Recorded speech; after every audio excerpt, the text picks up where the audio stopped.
Adventures in time and space.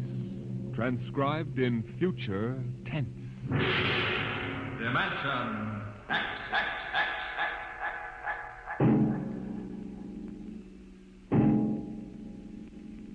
In the beginning, there was Jordan, thinking his lonely thoughts.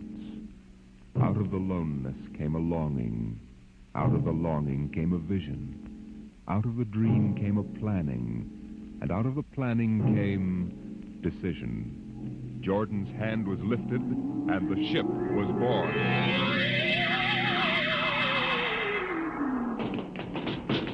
You, look out! Are you all right? Yes, it missed me. What was it? A mutant with a slingshot. I think it dashed down that passageway. You want to go after it? We'd never catch it, Alan. It's probably 12 decks above us by now. I didn't think they ever came down this far.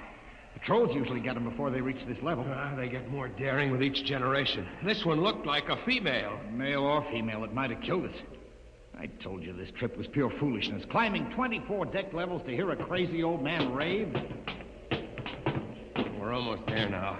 Compartment X15, level 24. This is the place. This area smells as if it hadn't been visited by a sanitation crew for generations. Part of the ship is almost deserted.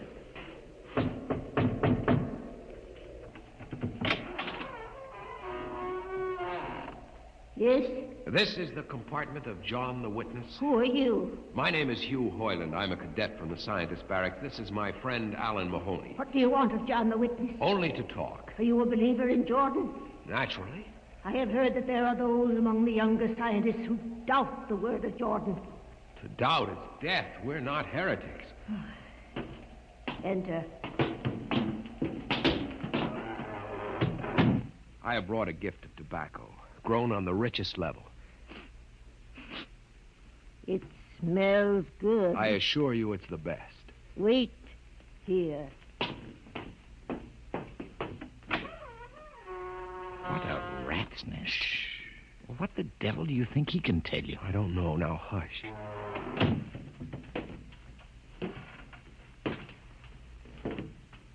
Well? You are John the Witness? I am. Good eating to you. I am Hugh Hoyland. This is my friend, Alan Mahoney. What brings a gentleman of the scientist class to my humble apartment? I have heard that you and your parents before you have long been keepers of the legend of the ship. Since Jordan gave the word. I am anxious to hear the word as Jordan spoke it. Why? You see, among the young scientists, there have been some who talk against the word. There are regulations against such heresy? Some of them say the ship has no purpose. They say that we're here accidentally. That we have no more grace in Jordan's eyes than the most deformed mutant who dwells in the highest level of the ship. What shall I say to you? I wish to hear the word from the mouth of one who knows, that I may become more convinced. Sit. You have gift for the witness? The finest tobacco. Good. I will dim the light. Now, pay close attention, for these are the words as my father's father's father gave them to his son's son's son. This is how the ship came into being, how our people were created. In the beginning, there was only Jordan, thinking his lonely thoughts. In the beginning, there was darkness, formless and dead. Out of the loneness came a longing. Out of the longing came a vision. Out of the dream came a planning. And out of the planning came decision. Jordan's hand was lifted, and the ship was born. Mile after mile of good compartments, tank after tank for golden corn, ladder and passage, door and locker, fit for the needs of the yet unborn. He looked on his work and found it pleasing, meet for a race that was yet to be. He thought of man, and man came into being. Then Jordan checked his thought and searched for a key.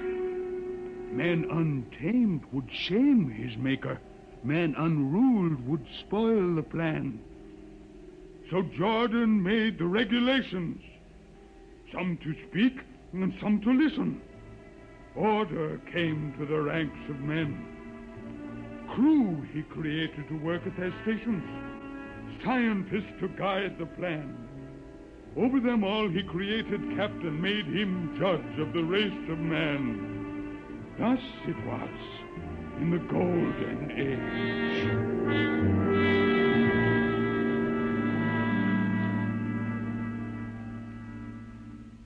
These are the true words? As my father's father taught them. But what of the strange beast-like people on the upper levels of the ship? Surely Jordan did not create them. Jordan is perfect. All below him lack perfection. You have heard of the legend of Huff? I have heard that he mutinied against Jordan. Darkness swallowed the ways of virtue. Sin prevailed upon the ship. And before wisdom prevailed and the bodies of Huff and his followers were fed into the converter, some of the rebels escaped and lived to father the mutants. They are tainted with the sins of their fathers. One more question, witness. Speak. What is the ship?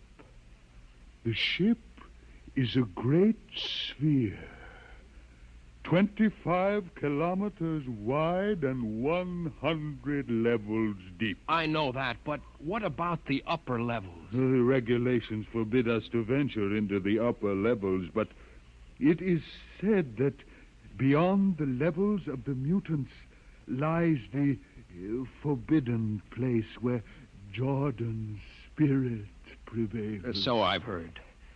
But something troubles me. Something which prompted my coming here. Yes, my son. What lies beyond the ship? What? What lies beyond the ship? This is heresy. Answer me. I will not permit such talk. The ship is complete. The ship is universal. The ship is everywhere. The ship is endless. Your mutterings are those of a frightened old man. They answer nothing. You question the word? I think you lie. Hear me, Mr. Highland.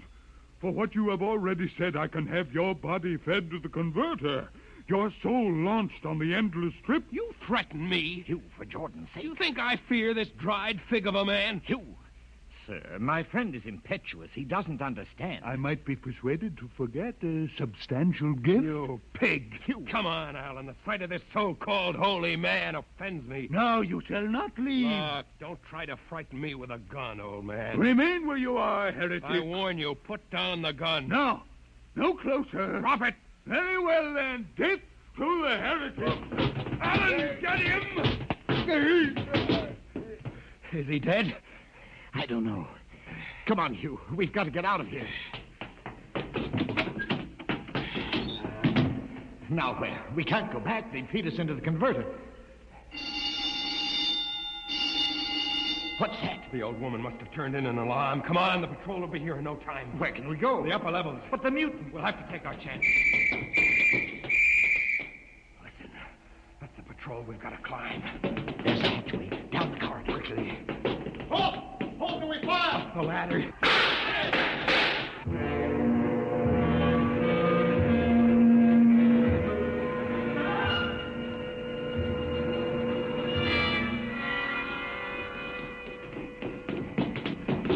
Hugh, wait. How far are we from the outside wall? Judging by the slope of the deck, about 2 miles. Mutant territory. Come on, we'll try this passageway. Hugh. What? I don't know. I feel as if we're being watched. It's your imagination. Perhaps not. Oh! It's only a ship's rat. Get a grip on yourself. It's as big as a dog. Come on. I can't drag myself much further. We've got to find a compartment with water. Oh, if only you hadn't asked him that stupid question. There's no use going over that. Why did you do it? Why? Alan, I've been thinking about it for a long time. And when he began to give me those stupid pat answers, well, I just saw red, I guess. But who are you to question the ways of Jordan? When you asked me to go with you to visit the witness, I thought you wanted spiritual help. I never dreamed I'm that sorry, Alan. I couldn't foresee this. I didn't know what... Wait a minute. Now what? Another shipwreck? No. I thought I saw something move near that bulkhead. I didn't see anything. Maybe my eyes are going bad still.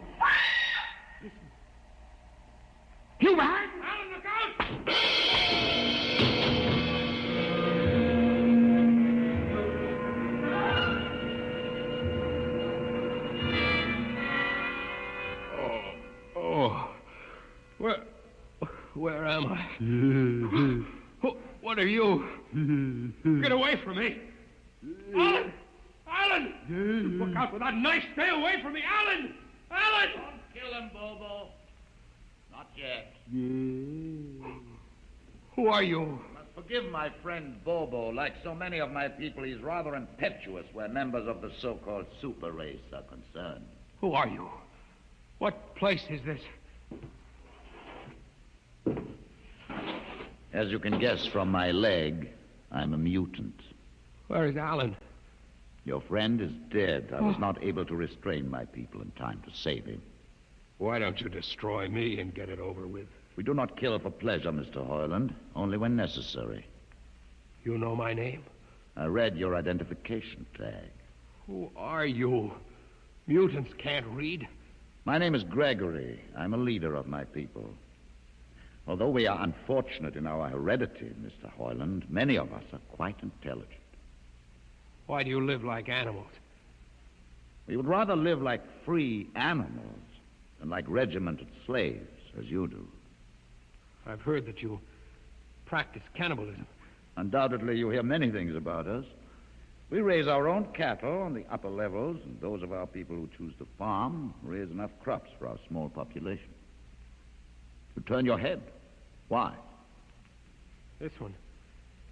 I've never seen a creature like him. Bobo is an unfortunate. He was born without the power of speech. How can you tolerate a monstrosity? We have learned to live with difference. If we began to destroy our imperfects as you do on the lower levels, there would soon be no one left. It violates the regulations. The word of Jordan You know, states... Mr. Hoyland, your people are really primitive and barbaric. You dare say that to me? I dare say a good deal more. Let us go to my compartment and speak further. I'm always interested in information of the lower levels. I won't give you any information. Bobo, I want Mr. Hoyland in my cabin, please. I advise you to go quietly, Mr. Hoyland. Bobo has a hatred of superior beings, which is unfortunate, but quite understandable. Proceed.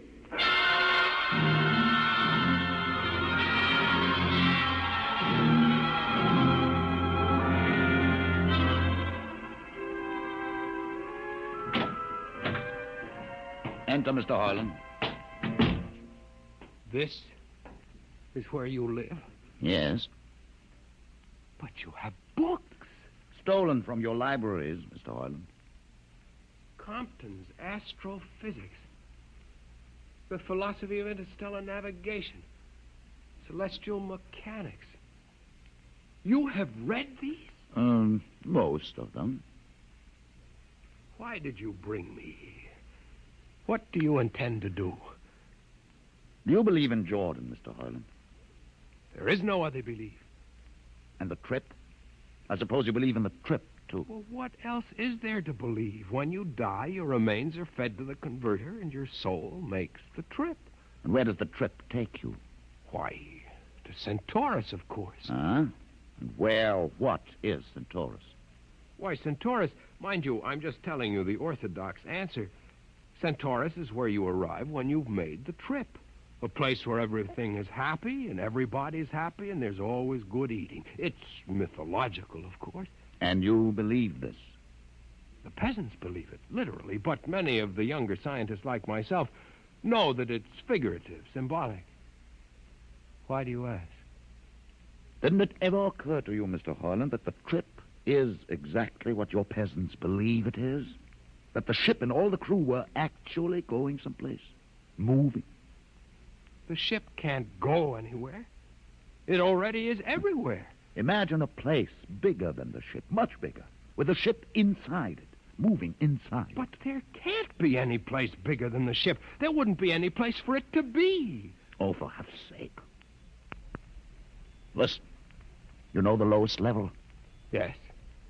If you started digging a hole in the lowest level, where would that hole go? Where would that... Oh, no. No, it's forbidden to think such a thought. Where would it go? No, I can't think about it. Bobo, we're going to take Mr. Hoyland to the place. Where are we going?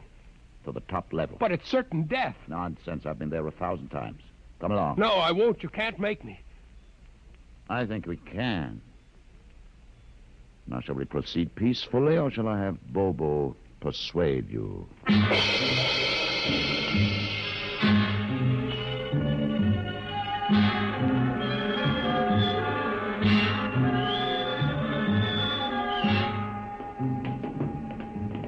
Open the door, Bobo. Inside.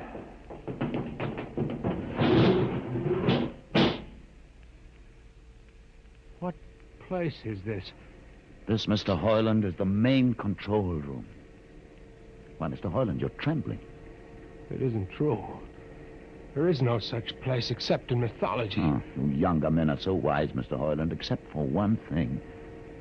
This happens to be the main control room of the ship. But it's nothing but a huge room with an instrument panel. What did you expect? How do you know this is the main control room? See these instruments? Using them, the navigator, many hundreds of years ago, actually steered the ship on its voyage. I don't understand. I didn't suppose you would. Your people have been so steeped in superstition and ignorance that the whole concept has lost its meaning. Sit in that chair. Don't be frightened. Sit down. Very well. Look up. What do you see? Nothing but a huge shield. Watch it for one moment, Mr. Hoyland. You are going to see something that few of us have ever been privileged to witness. Something so dazzling that you may find it hard to accept at first. But it is there. It is a reality. And ultimately you must accept it. What are you doing? I'm dimming the lights. Don't be frightened. Keep your eyes focused on the shield above us. Ready? Watch. The shield. It's sliding back. Ghost of Jordan. Well? What am I seeing? The universe, Mr. Hoyland. The universe in all its beauty. The stars, the planets, the suns, the moons, and the constellations. This is your heritage, Mr. Hoyland. The heritage you've been too stupid to see. But it can't be. The ship is the universe. There is nothing but the ship. Ah, but there it is. You see it before your eyes, spread out like a canopy of glory. You still deny it? Answer me, Mr. Hoyland. Do you deny it? No, I can't. They lied. They lied to us.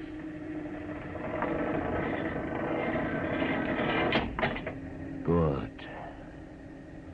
Why did you close the shield? You will see it again if you're not afraid. I'm not afraid. Many times. I've shown this to others of your people whom we captured, and though they saw it before their very eyes, they would not believe it. Tell me about it. Tell me about the ship, about the universe. What are these things? How did this come about? Many thousands of years ago, on a planet like those you've just seen, a planet called Earth, a scientist named Jordan decided to build a ship that would carry men from one planet to another. For many years, Jordan and thousands of others studied and planned. And when they were finished, they built the ship. A ship so large that it had to be assembled in its own orbit beyond the place called the moon. 60 years it took them to construct. And when it was finished, a whole new science had been conceived. Then the trip was begun. The trip that was to land a colony of Earthmen on a far-off planet called Centaurus, millions of light years beyond the furthest planet ever reached before. How do you know these things? Among my books are the log which Jordan himself kept, and the records of the journey for the first 40 years. What happened? There was a mutiny. A man named Huff led a rebellion of those who wanted to turn back. In the struggle, the navigators were killed, and the crew fell into a state of anarchy. In the years to follow, small groups of men tried to organize the ship for navigation, and each time they failed. Finally, the whole idea was abandoned. And so for centuries, we have swung in space, unmanned, undirected, living in a lost world of our own making, without purpose, without direction. Why have you told me this? Why have you brought me here? You could have killed me. Can you guess? No. No, I can't. Unless... But it would be too fantastic. Well? You want to finish the trip. Yes, that's it. What would it take to do it? A miracle, almost. The crew would have to be trained. Many people, each skilled in a certain duty. Couldn't you train your own people? We are too few. Besides, the main drivers in the lower levels where my people are forbidden to go. No. It would mean that both our peoples would have to work together. Our differences encouraged rather than denied. It can be done. You showed me. You can show others. I can show them. Can you? I'll see the captain himself. I have an uncle on the central board. I'll tell him what I've seen here. And do you think he'll believe you? Send one of your people with me. That's asking a good deal. I'm risking a good deal by going back. Very well. Bobo will go with you. He can't talk. There will be no need for talk. I will write a message guaranteeing safe conduct for a group of unarmed scientists to visit the main control room. Bobo will take you safely through our territory. What happens when you reach your own level is up to you.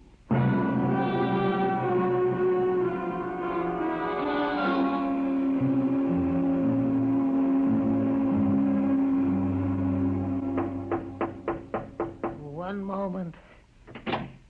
Yes, what you... Quick, Uncle Edison. But this mutant... He's harmless, please. Now, what is this?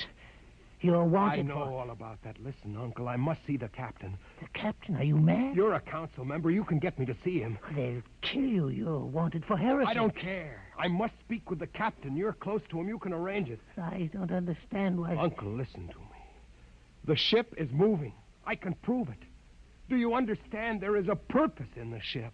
I don't understand what you're babbling about. Never mind. Just talk to the captain. Tell him I have information of tremendous importance.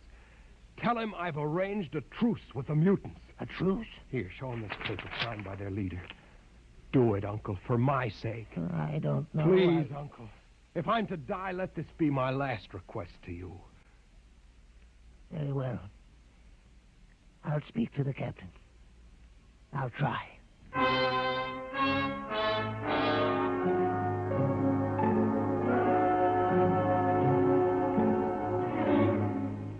And you say, Mr. Hoyland, that you saw this with your own eyes? I swear it, Captain. I swear it on the word of Jordan. Let me see that paper again. What do you think, Commander Erst? I don't know, sir. It might be a trick. I guarantee you safe conduct. If these things are as Mr. Hoyland reports them, it would pay to risk a few lives. The man is a convicted heretic. Still, we mustn't discount his word entirely. He has a safe conduct. The mutant risked its life coming with him. I think we might investigate. You will do it? I'll have an expedition outfitted. Dismissed, Mr. Hoyland. Thank you, sir. Thank you. Captain, do you... Commander Erst. Sir. You'll make the necessary arrangements for an expedition. I trust you understand. Perfectly, sir. Perfectly.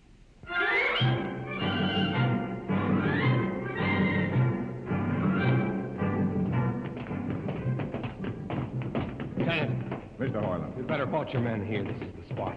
Patrol, halt. I see no welcoming party of mutants. There will be none. Their leader will meet you inside the main control room. You don't say. And just where is this main control room? Beyond that door. I see. All right, men. Ready arms. Why do you ready arms? In case of ambush. Ambush?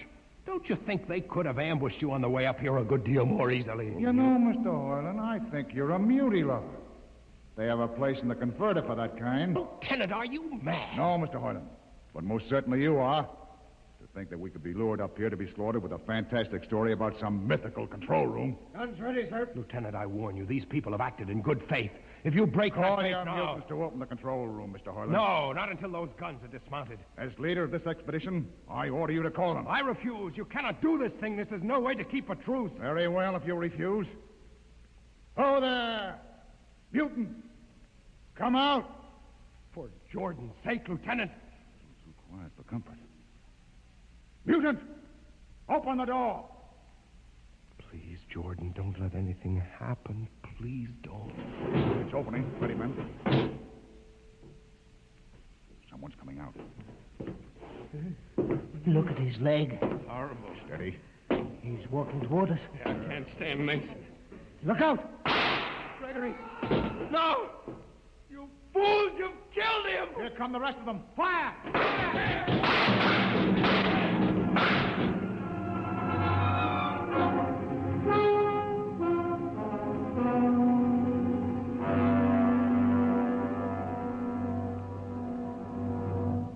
That should teach them a lesson they won't forget. All right, men. Inside the room. Orland, you're under arrest as a conspirator in this ambush. Ambush, you fool, you blind, stupid fool. That'll be enough. Have you been inside this place before? Yes. What's all this machinery? These are the controls he would have used to steer the ship. He's gone out of his mind, Lieutenant. Steer the ship? Who? The leader. The one you killed. This ugly mutant? This ugly mutant happened to be a man of true greatness. You're mad. Am I? This man had a vision which could have saved you, but you chose to kill him because you couldn't stand the sight of his difference from you. I'll not listen to these ravings. Close your ears. Shut your minds against the conscience that tells you it's wrong to kill. That tells you that your need to be arrogant only proves your inadequacy to yourself. Shut him up. Don't listen to him, man. You can't shut your ears. My words sting you. You cannot shut your mind. And you cannot shut your eyes. Don't do this! The roof. It's moving back. Look. Let the vision of this confound your ignorance and blind your eyes. This is the heritage you tried to stifle in your own breasts. This is the heritage of stars and open skies for which men have yearned for centuries. Try to destroy this, and you will only destroy yourselves. Death to the heretic. Kill me if you choose. But I say to you that this you cannot keep from our people. That they will seek it out, and the ship will be manned, and the ship will be steered, and there will be freedom and purpose and respect for ourselves. This is your heritage. Look upon the universe. Kill him! Kill him! Kill him!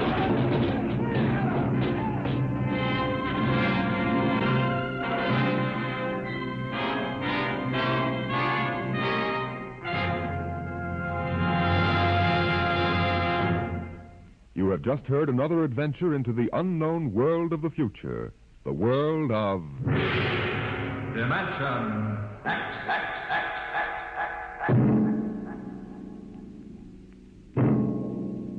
This has been the concluding broadcast in the current series of Dimension X. If you are interested in the continuation of this series, please write and tell us so. Your ideas and suggestions will be given the most thoughtful consideration in determining the future of this program. Just drop a letter or postcard to Dimension X, care of NBC, Radio City, New York. Today, Dimension X is transcribed Universe, written for radio by George Lefferts and based on a story by Robert Heinlein. Featured in the cast were Mason Adams as Hugh and Peter Capell as Gregory. Your host was Norman Rose. Music by Burt Berman. Engineer Bill Chambers. Sound created by Manny Siegel, Max Russell, and Wes Conant. Dimension X is produced by William Welch and directed by Edward King. Ed Archie Gardner tangles with Tallulah Bankhead on The Big Show.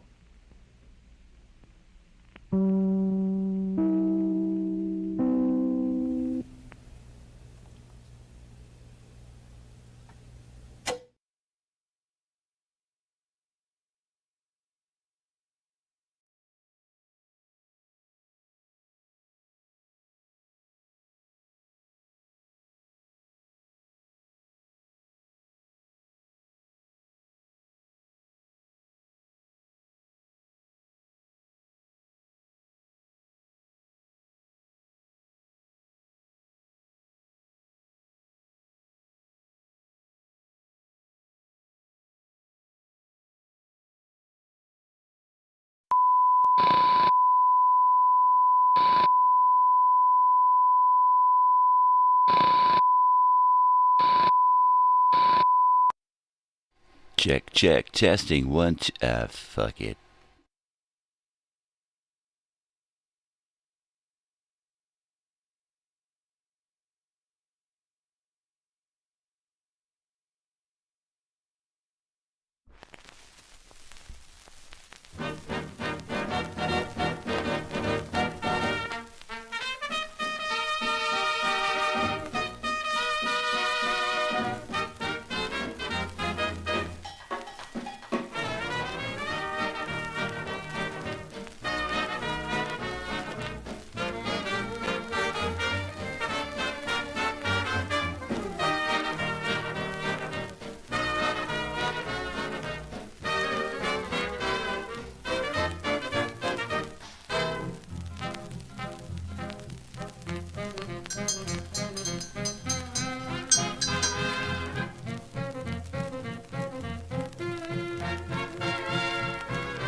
Good morning, that's my cue. How's it going there, you bunch of freaks? What are you doing? Hey, how you doing? How's it going there, buddy? What's going on, good morning.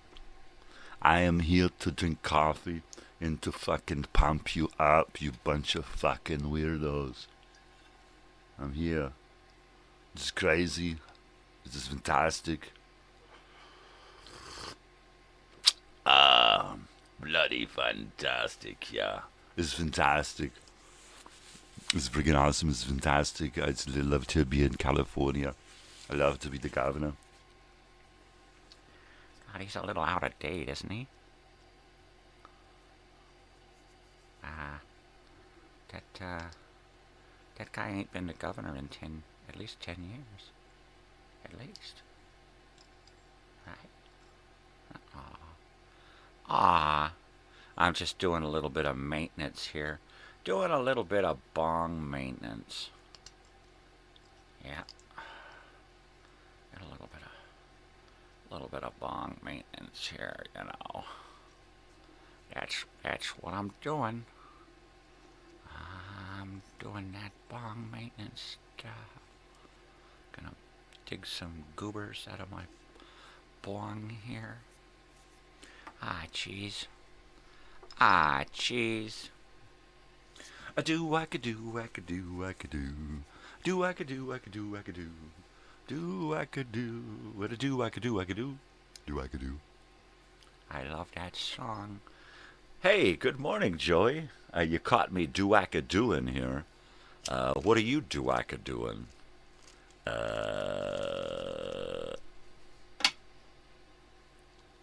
you work your ass off again? Or did you get the day off? What's going on? Happy Christmas Eve. As you can see, I'm still Enjoying the festivities here. nothing. So that means you didn't work last night? You didn't do anything? You didn't do nothing? You did nothing or you didn't do nothing? Nothing. That's a hell of an answer. Nothing. What did he say? He said nothing. Well, did he say nothing or did he say nothing? I don't get it. Yeah. Yeah, that's it. A do-wacka-do. Just a normal 10-hour shift last night. Yeah, just a normal 10-hour shift. So if you ain't the head slave driver and you're just a boss, then how many slaves was your boss in last night, boss? Was you do-wacka doing it hard? Yeah, were you there to pump them up? You are pumping them up. Get to work. I am here to pump you up. I would here make you feel fantastic. We will get the jobs done. We'll get them done on time. We'll get them done early. Yeah. Yeah, it's the holidays, so people are buying a lot of crap. So if you work in retail, you gotta restock a lot of crap. That's it. Oh, yeah. Oh, yeah. I'm a little weird this morning because I had too much sleep. Too much bloody sleep last night. Yeah. Way too much. Oh, jeez. Trying to clean the gunk off of all of my gear. Because you know when you smoke, which is a horrible habit, everything gets black and sooty and sticky and horrible, right? All resiny. Yeah, resin. It's the black stuff. That's the stuff that kills you. That's the stuff that kills. Like that sticky, when you smoke cigarettes and you get that sticky goo on your fingers, right? Imagine that 1,000 times every time you take a hit going inside your body. All sticky inside. Well, marijuana ain't any better. I'm all black and sticky inside. 10 associates. I mean, just two associates. That's it, huh? Did you guys play some cards at lunch? Are you kidding? You guys don't get to take lunch at the same time? That would be ridiculous. That would be ridiculous. Ridiculous. That's ridiculous, right? Stop ridiculousing me. I don't want to be ridiculist. I am really, really cool and really, really the cutest. So I'm the really cutest. Shut up. That's not how it works. Damn it. Yeah. I think I overpumped myself this morning. I'm too pumped up. I don't know what to do. I'm too pumped up. Oh, here's something neat. I'm sick of listening to my voice. That's better. Here's something cool. No, really. I finished all of the programming for Christmas. Christmas is completely programmed. Completely.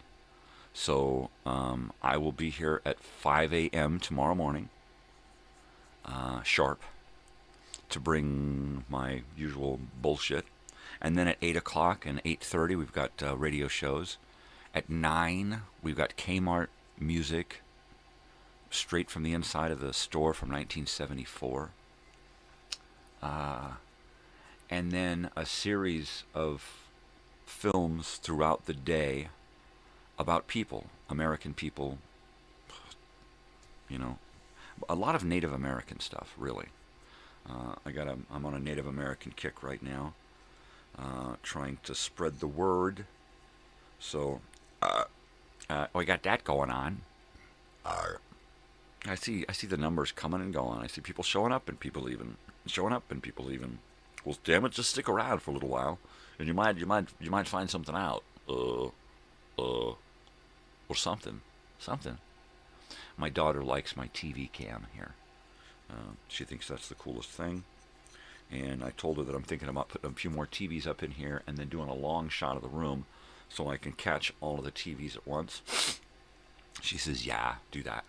Of course, she likes that idea a lot because when we saw the 1975, 2 times that we saw them, they did their stage setup, and they've got this stack of old TVs there that they use. One of them, the screen opens up, and he actually crawls into it. It's fucking fantastic, right? But they use a lot of the screens to show what's going on the stage, close-ups and whatnot. So I think that's why she's like, yeah, that's really cool. Use all them old TVs. So I'm gonna have to drag in some more old TVs, get them hooked up. Hooked. What the hell is that? I'm going to have to hooks them up so that they is hooked.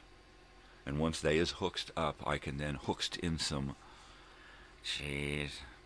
What a horrible running gag, hooked. I don't get it. I don't claim to get it, and I don't want to get it, so don't give it to me. Yeah. Coffee. I've been off coffee for a few days, so I'm back on the juice here. Mainly because at the end of the year, I plan to give it up. You know, the beginning of the week, the beginning of the month, the beginning of the year, these are just good quality times to start a change. People like to call them resolutions. I don't resolve nothing. Just makes you crazy. Crazy, man. It makes you crazy, man. So, no. I don't call them resolutions. I call them things I want to fucking change. So things I want to fucking change are, probably smoking is probably one of the top ones. That, caffeine, coffee, caffeine. Coffee and Coke, just in general, because they're dark. They're dark, and it seems like I got enough dark going. I feel like my insides are just dark black. I got black inside of me. I love the color black, but when it's equated to like dark, horrible, yucky, stinky. Oh wait, that's my bong.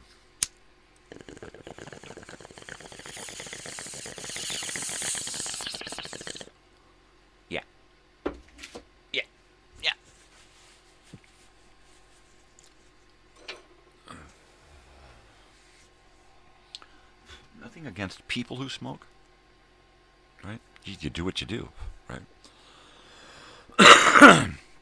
Smoking itself is bad. The people who smoke, they're not bad. They do bad things, right? Things that are bad for them. Of course, in this world, in this society that we live in, we are constantly bombarded by people trying to sell us stuff that's bad for us. And just about everything on the market being sold to us is pretty bad, and I'm talking about food, consumables, that kind of stuff. A lot of the things we surround ourselves with. Joey knows this. He works with a lot of materials that come just soaked in chemicals, right? Like the lumber alone, right? There's a lot of stinky lumber, stuff that's stinky. Sometimes it's even still wet when you get it. I know, because sometimes it's wet when I bring it home. Some of those fence boards and fence posts and stuff. But and that's just a small. Think of the fertilizers and the chemicals and stuff in that department. Think about the formaldehydes and stuff that are in some of the things, the cabinets and doors and other building material. There's a lot of stuff going on, So it's a scary world to navigate, and they're constantly throwing stuff at us that's poison to us. I know I'm full of poison. I'm full of toxins. My body is just saturated in saturated fats. No, it's just horrible. It's just horrible what they do to us. They're just killing us. They're just killing us, man. It's population control, man. They figure, we got enough people. We can lose a few million a year. Yeah, we could. If we would stop overpopulating, they wouldn't want to depopulate us so badly. Because that's where it's going. Depopulation, man. It's either depopulate or figure out where the next 100 years of food is going to come from. Right? I better go check on a dog, open some doors, do that kind of stuff. Yeah, I know, I still haven't done my doggy doors. Back in a flash. That's the wrong one. Hey.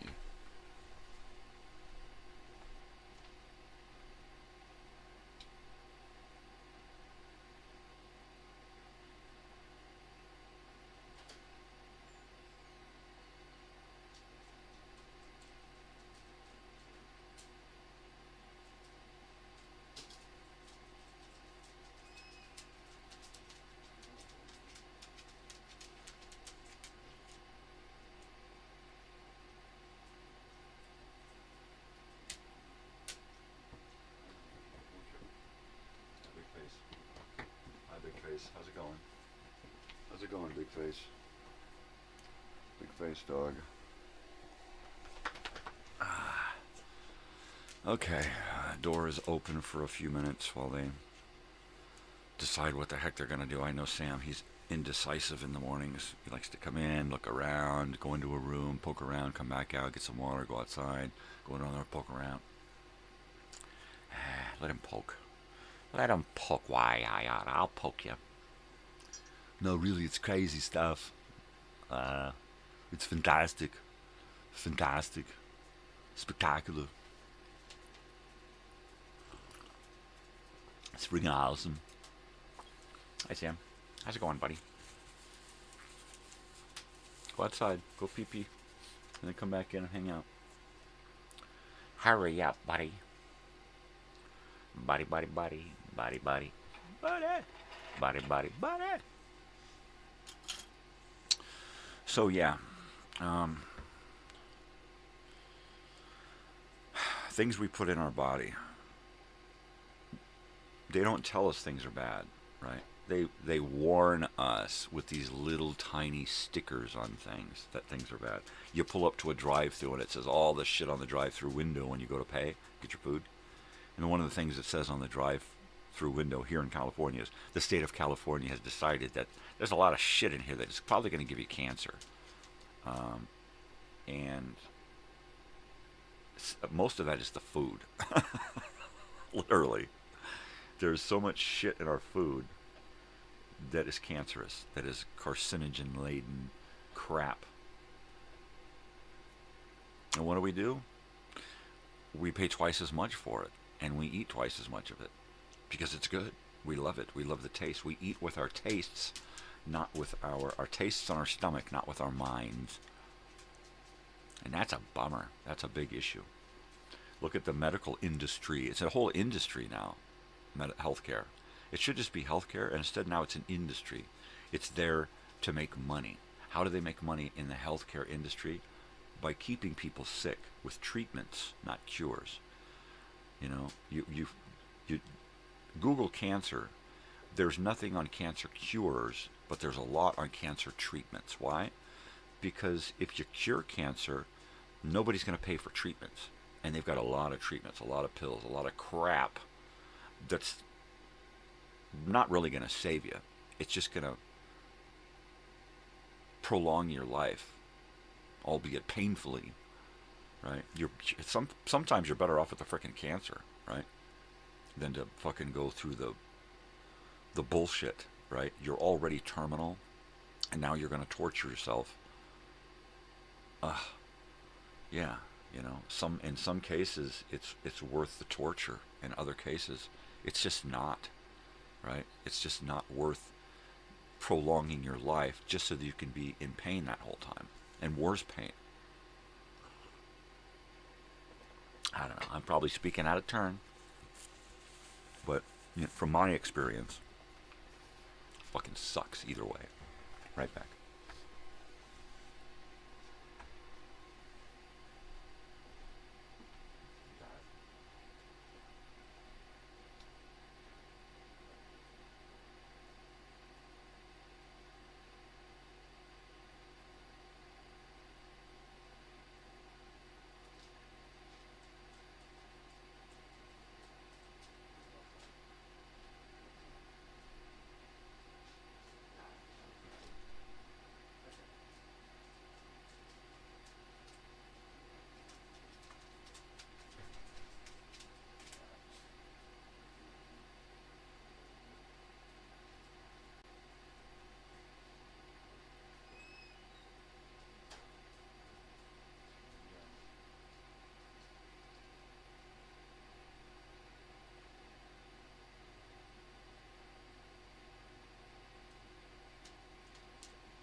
I was just trying to get him to figure out if he wanted to go in my daughter's room.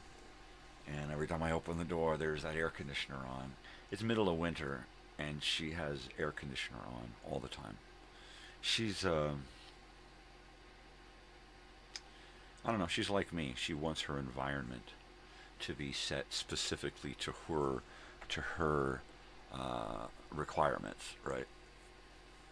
And that's pretty cool. I mean,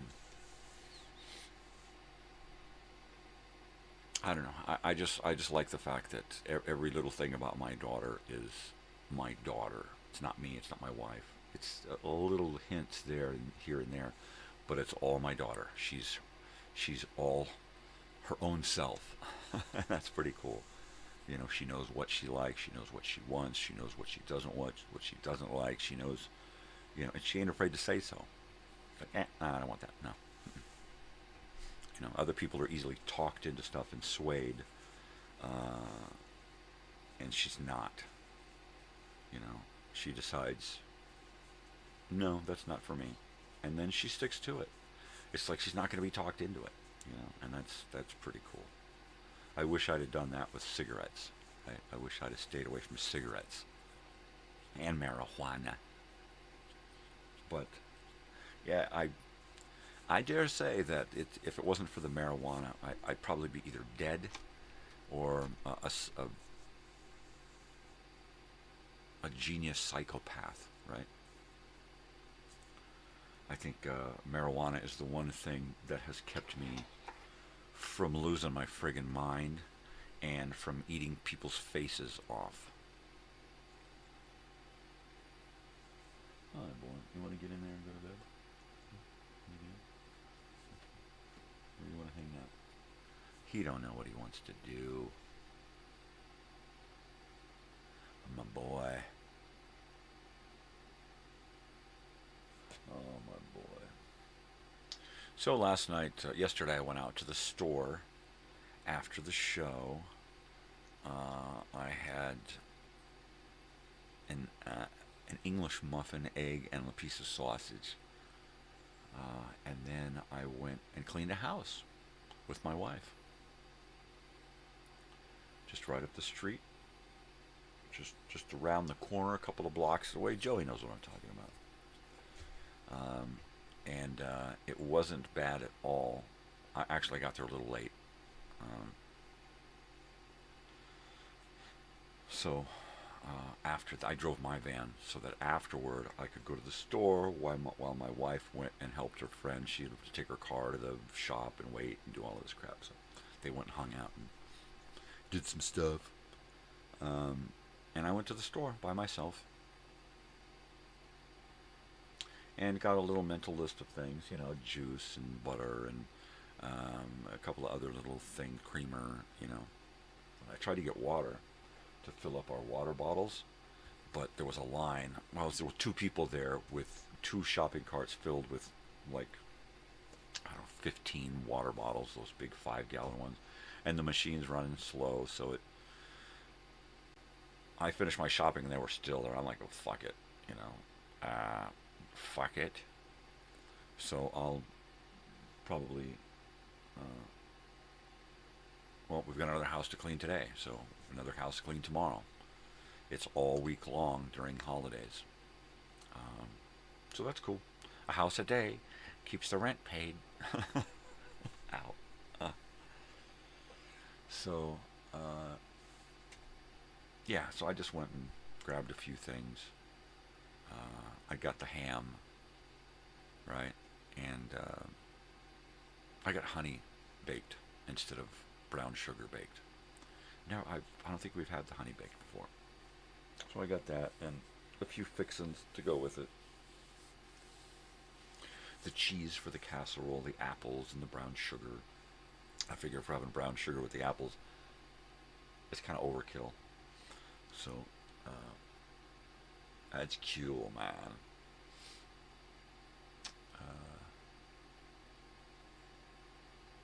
Yeah, and then I came home and made my daughter a sandwich, an English muffin sandwich with the egg, and then I sliced the sausage and put it on there. And then I had a grilled cheese and some macaroni salad. And then after about an hour, I laid the fuck down because I had Minecrafting last night.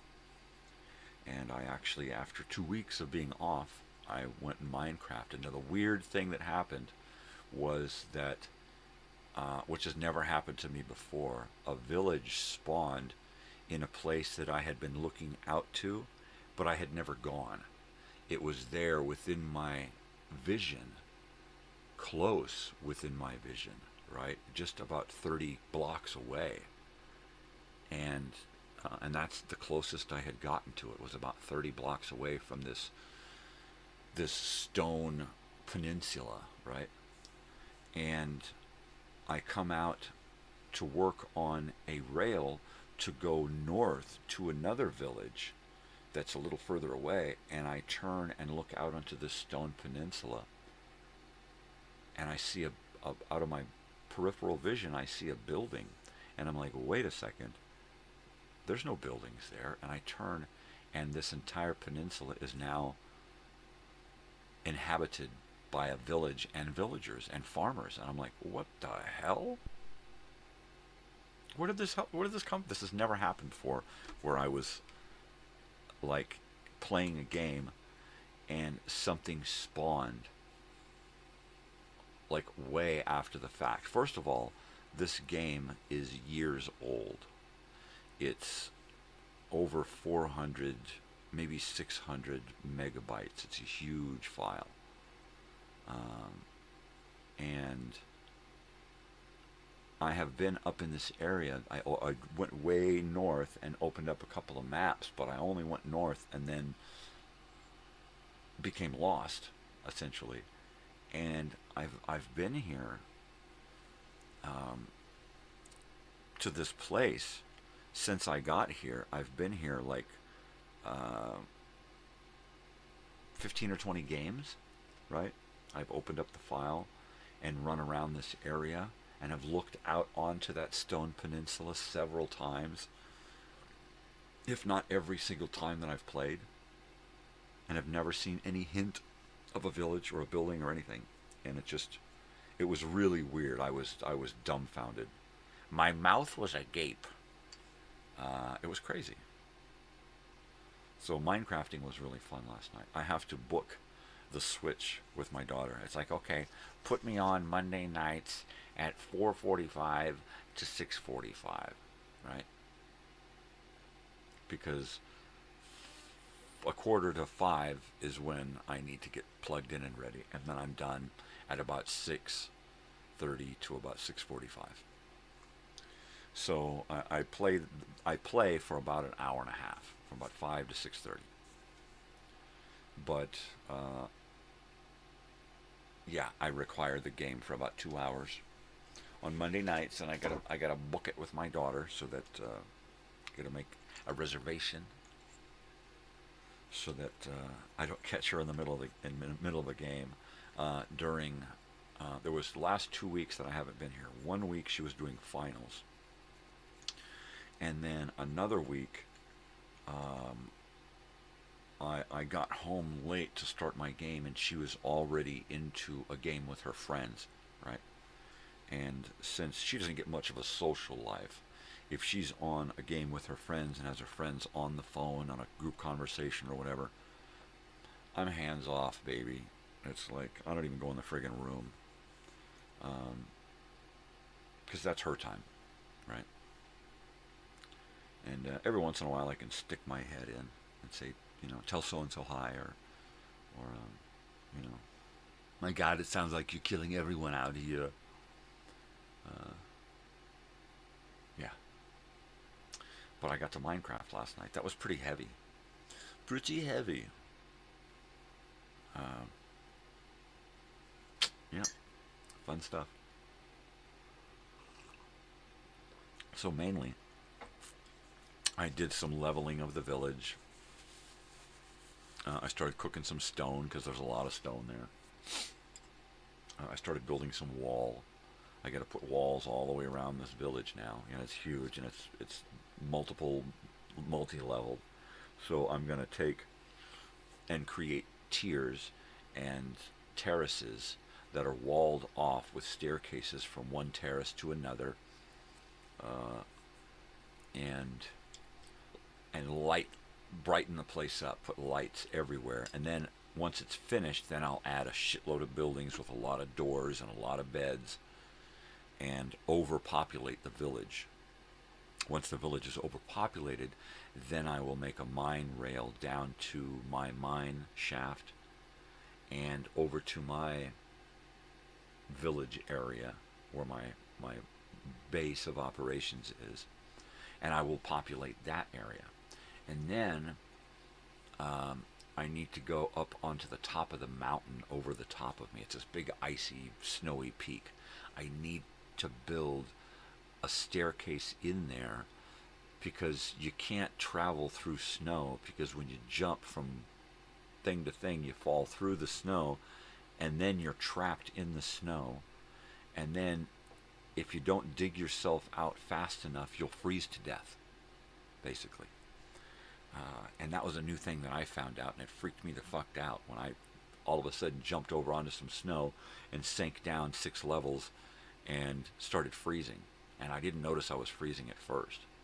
I'm like, how do I, and I'm slowly trying to get to my shovel and figure out what to do. And then it's like, okay, look above you and start digging, right? Dig, dig, dig, dig. And it's like, and then, try to dig your way. And it's like, all of a sudden I look down and my hearts are blue and icy. And I'm like, holy shit, I'm going to die here in a couple of seconds. I got to do something. And I got the fuck out. So I've got this huge mountain, which is why I came there, because off in the distance, I just saw this huge mountain, and I kept going further and further and closer and closer and closer and getting higher and higher. And there is one of those mob towers there with those freaky guys that make the weird noises, and they carry all the banners, and they run around attacking villages and stuff, and you got to drink milk to ward them off, right? So what I'm going to do is I'm going to take a lot of milk with me, and I am going to build a staircase going up into their area. Once I get into their area, and I get it secured and get them all killed off, right, then I am going to enclose it and bring villagers to populate it, because that'll be weird, right? So, yeah, like an icy mountain temple type thing. So I'll cook a bunch of stone and make a bunch of stone bricks and blocks and stuff, and create. I've done this before with my daughter, where we created a monastery up in the mountains. But the mountains were never this big when we started playing. Yeah, I noticed that the geography of Minecraft has really changed, and things can go really low, and there can be a lot involved underground and under the water now, and it can go really high with a lot of things happening within the mountains and within these snowy peaks, stuff buried and shit. It's crazy. So I'm still in the same game. I'm just a couple of maps north of where all of my maps are. So I'm kind of doing a new exploration of an old game, because the further off the map you go, the more new stuff can spawn, and new worlds and new geography and elements and things that you've never seen before, because things have been updated, but the world around you doesn't always update with new stuff. Sometimes it does, but not always. You're not going to get new things spawning in an old map. Maybe some animals, but and maybe some elements if you haven't been to a specific area and kind of opened it up on the map.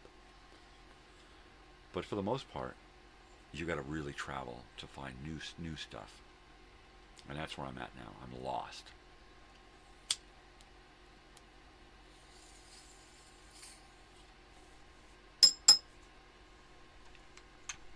And it's fun. It's different.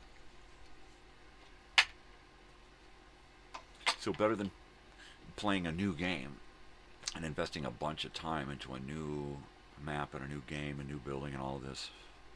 I'm just doing the same game. I'm just, it's like if I want something new, I just hoof it and book it until I know that I've traveled a couple thousand squares away, and I know that, okay, I'm definitely off a map, right? You Google how many squares across is one of the maps, and then you just travel that plus, and you're off and on another map, and stuff starts to respawn anew, right?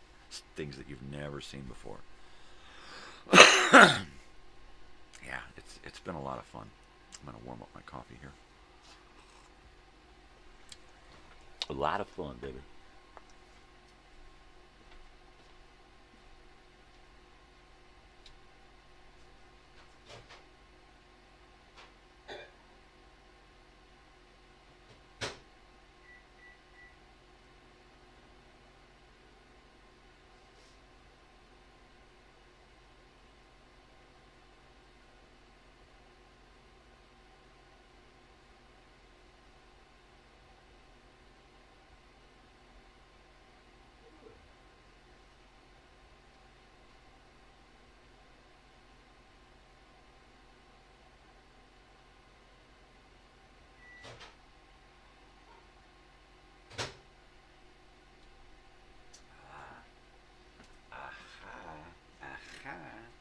So I need to get out to our local Stater Brothers, which we have 3 in the basin up here in the valley, basin, whatever you want to call it.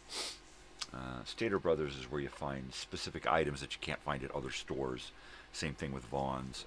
You can just find just about everything at Walmart, but specific items like chili fixins, right? I like to make a pot of chili, but I have always used this 6-gun chili powder recipe packet, and it looks like a little paper bag with 6-gun chili and a pistol. And you can make it, and it gets all the ingredients in there to make just the spices, seasonings to make a really good hot chili. And it's it's Texas 6-gun. There's also a Texas chili, which you can buy at Vaughn's and at Walmart and Stater Brothers, but I like the 6-gun chili recipe. It's got just a slightly different flavor to it. And then that's my flavor. That's my base. I'll also do a really good steak or roast or stew meat or something, and I'll brown that meat and then saute it or marinate, and I saute it for like 2.5 or 3 hours, right, till this meat is just ready to fall apart. And then you create your chili in that, with that meat and that juice and that flavor. And then with that meat, you cook like a chili pepper. You cook a couple of chili peppers in there whole in that meat, and then you transfer it all into a big pot, and you start adding all of your beans and tomatoes and everything else that you want to put into a good chili. And then I'll make a pretty good sized pot of chili. A lot of different kinds of beans, a lot of meat cut up real small, so every bite you're like meat in every bite, right? And the meat is as soft as the beans. It's just a beautiful thing with cornbread and cheese and sour cream and chopped onions. So every couple of months probably, I'll make up a pot of chili. My daughter really loves my beef stew, my Yankee pot roast,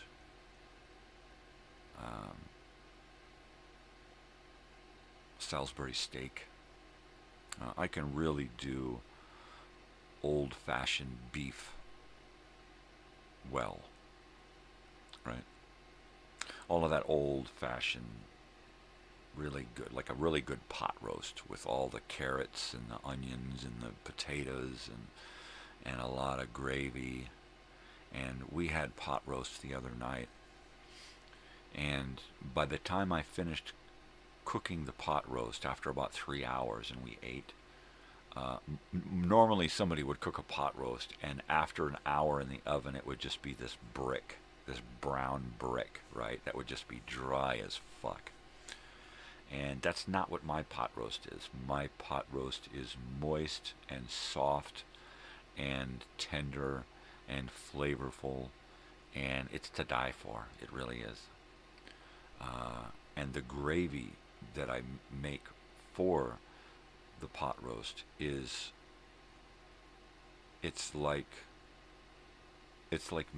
literally is like pot roast soup. You could just survive on the gravy alone. It is so good. But yeah, the good old meat, like just a good steak, just a good porterhouse steak and potatoes and beans, right? I can kill that. That is just an awesome meal right there. Meatloaf, just your old standard meatloaf. Yeah, you would like, oh my gosh, am I at a restaurant? I love to cook. I just love it. I just love it. Mainly because I love to eat good food, and it's hard to find good food. Even when you go out to a restaurant, it's hard to find good food. Most everything you find in a restaurant is over-processed, right? And comes out of a can or a frickin' box or something. Just add water. So there are a couple of places in town that we can go to where we know the food is from scratch. There's a couple of good restaurants in town. And then the best restaurant in town is right here, home. I'm starting to get into home cooking meals again. It helps to have our dining table set up in here all the time.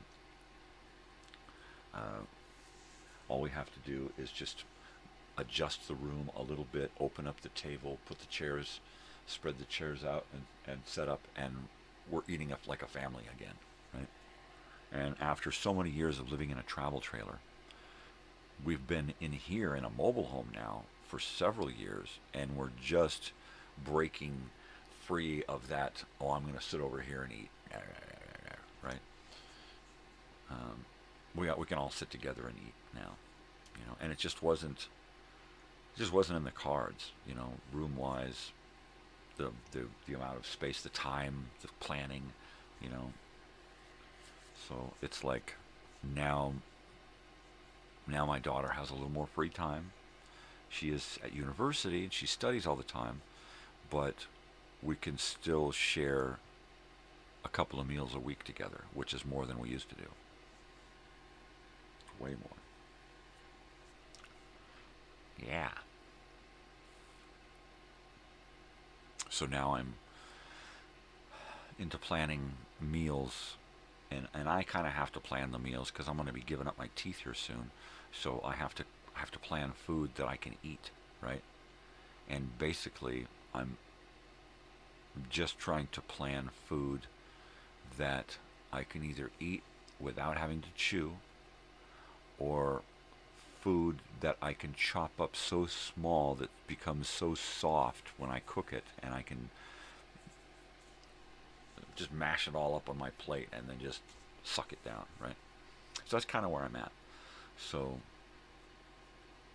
I've been kind of planning, filling the cabinets full of a few essentials that I know I'm going to need, you know, but knowing full well that there's a lot of food that I'm going to be able to eat. I won't just have to eat soup, you know. There's a lot of food that I'm going to be able to eat that is going to be easy to just put in my mouth and swallow. Push it against the roof of my mouth and swallow it. That's it. And my plan is to lose as little jaw as possible while doing this, because I like the way my face is structured, right? So yeah, I'll be going in and getting a cast made, a mold of my mouth, and then they'll remove my teeth, and then And then I will be getting into a set of temporary teeth after about 2 or 3 weeks. So I'm going to reorder the teeth, get the teeth, so I have them within 2 or 3 weeks of having my real teeth out. I should be able to get into temporary teeth, which is just going to keep me from losing jaw, right? And give me the ability to talk correctly. I've got so many upper back teeth missing now that I tend to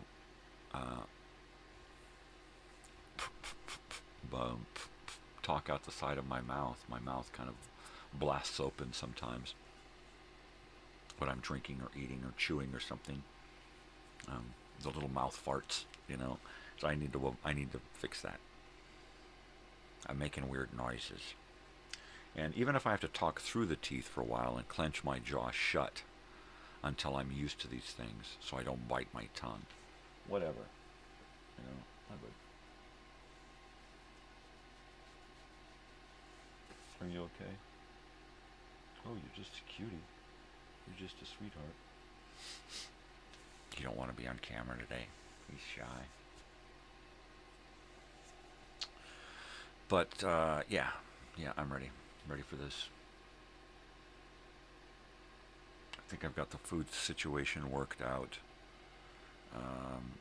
I'm going to try to use this opportunity to cut down, if not quit completely on the smoking. We'll see how that goes. I really love smoking. It is the delivery system for the way I do marijuana. So it's like stopping eating meat, right? And when you stop eating meat, your body doesn't really want to take the protein from the plants that you're eating now. And there's a bit of an adjustment period where your body is getting used to trying to get the nutrients that you need from kind of different sources now. Because it's usually a pretty drastic change when somebody gives up meat. It needs to be a gradual thing. And I've done it before, but not so gradual. And my body has suffered for it. So now I'm like, you know what, I'm just going to eat meat. And at some point, phase out as much meat as possible, you know. And then if I am going to eat meat, prepare it so that it's easily digestible, right?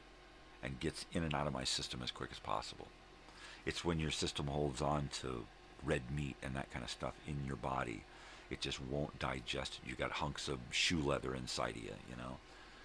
And yeah, that can be a bummer. And then you start to rot on the inside. What the, I hope nobody's having breakfast right now.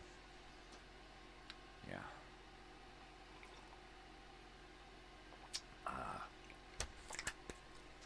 Yep. I just have to say it. Vienna, Vienna. I'm going to say it every day. I'm telling you. One talented kid. Totally. Totally. Oh, there it is. There's that drop-off thing. I guess that's okay. I don't need to do that now. The return for my dentures that were the wrong size.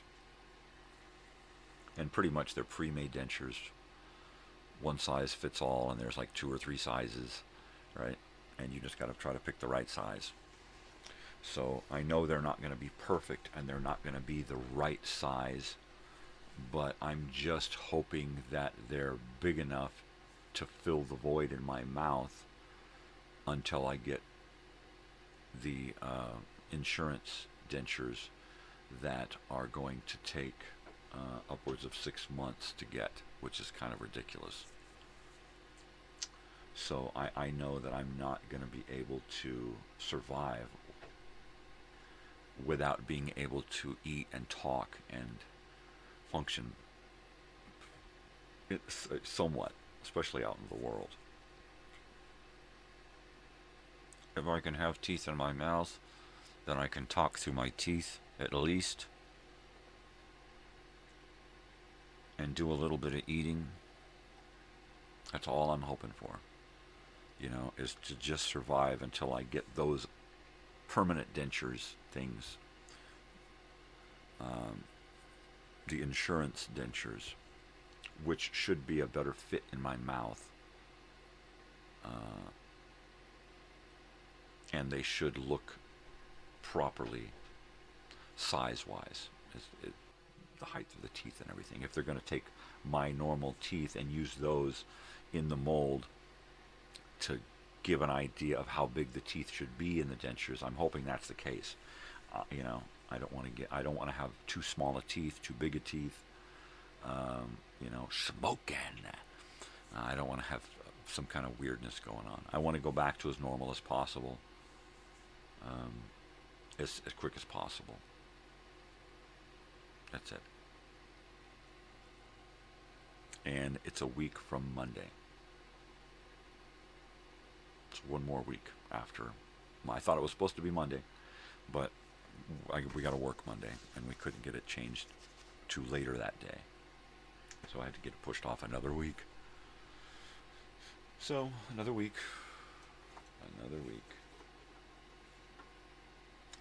Which is fine, because I'm already psyched out for it. I'm already ready already. It's like, let's just do it and get it over with. So, I've kind of planned everything, what I'm going to do, what I'm not going to do.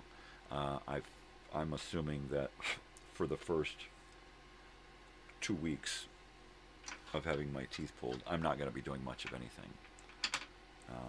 After that, I'll be trying out the temporary dentures and trying to get them fitted as best as possible. You gotta boil them and heat them up, let them cool a little bit, and then put them in your mouth and then bite down until they mold to your gums, right? So I'm going to be working with that and try to get that situated as best as possible, so that I can just get back to some kind of normalcy.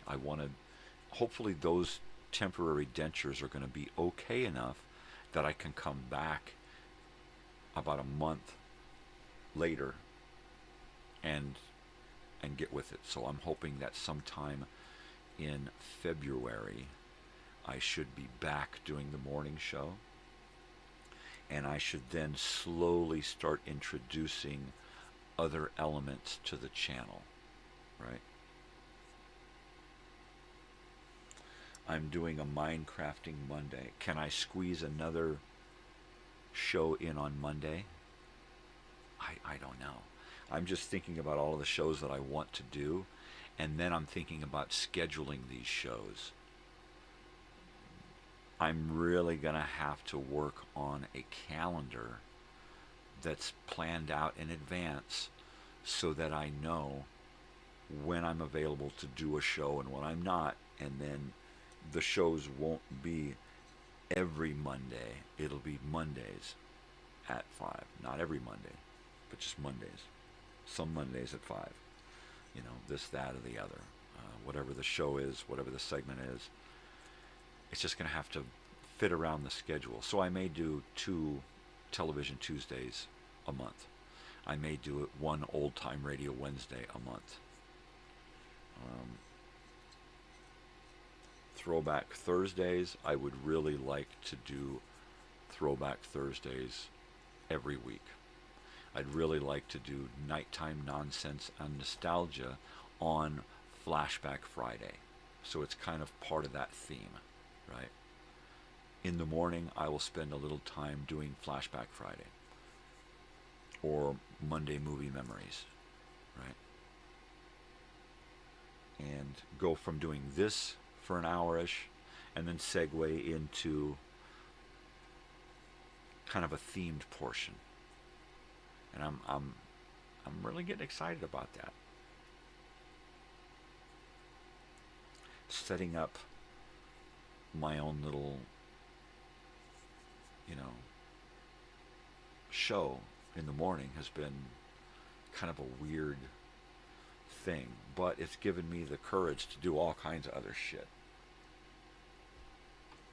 So I can't wait to just dive into it and do something else, I think I can do what I need to do here in the mornings with my morning show in about an hour. You know, come on here, talk, give a little update to my personal life, do my captain's log, and give my family and daughter and friends and stuff the messages I want to give, and then segue into the themed portion of the show, right? And it's like, okay, it's now we're going to put on the beginning, the pre-show, all right, for the themed portion. So if it's a Monday movie memory thing, it's like, okay, we're going to watch this movie, and while we're watching this movie, I'm going to get set up in here. And then we come back from the movie, we're going to discuss that particular movie, plus we're going to discuss other movies, and we're going to get into, you know, like where we're going to find those movies in particular. Tuesdays, we're going to do the same thing with TV. We'll watch a little TV stuff, and then we'll come back and we'll discuss that, and we'll discuss TVs and TV shows, commercials, news broadcasts, news programs, documentaries, that kind of shit. On Old Time Radio Wednesday, we'll listen to a show, and then we'll come on and we'll sit and we'll talk about it for an hour and a half. And so my show will still be 3 hours long, but it'll just be an hour of this, and then an hour and a half of talking about something that we spend about a half an hour, 15 minutes to a half an hour watching or listening to or whatever. Throwback Thursdays, I think that's the day where I want to sit and work with old machines and old media, cassettes and 8-tracks and VHS and VCRs and Betamaxes and reel-to-reels and that kind of shit, and just totally get into that on Thursday mornings. Friday, we'll do a little bit of that flashback stuff to my own personal life, and then in the evening do the nighttime nonsense and nostalgia, which is a total flashback show.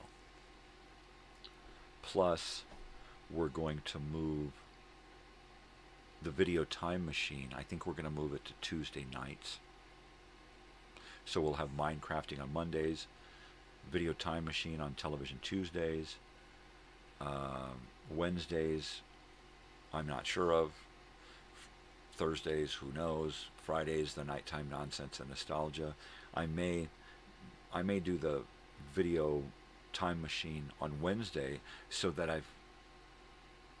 well, it doesn't matter when I do the video time machine, right? Whenever I air it, that's going to be its day. Thursday, maybe Throwback Thursday. It's either that or Television Tuesday. Something's got a something.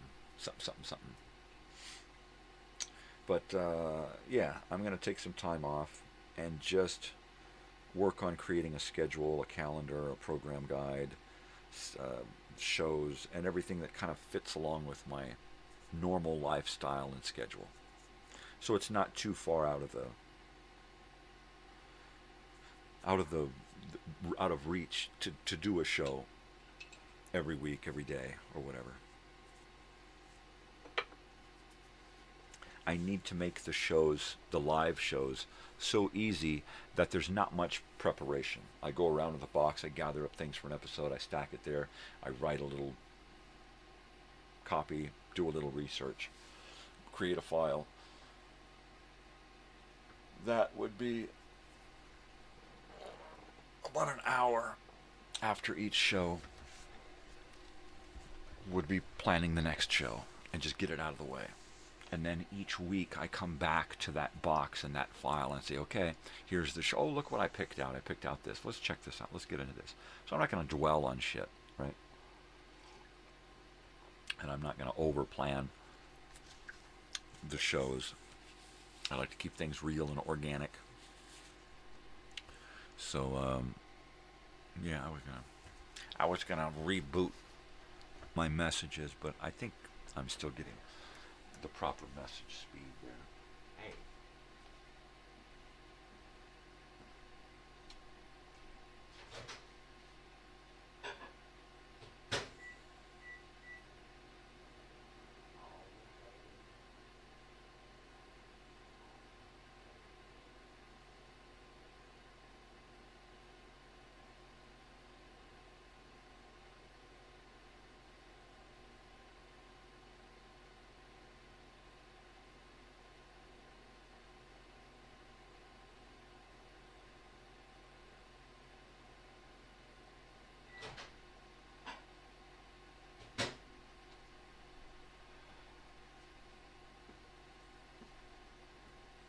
Totally. It's totally fantastic, man. No wedgie, no wedgie. Ah! Alrighty. Yeah. Oh, look, a bong hit. Pfft, what do you know about that? It's a bong hit. Hi, buddy. Oh, my buddy.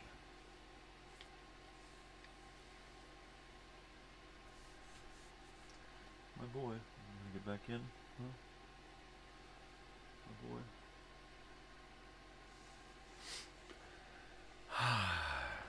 Yeah, oops.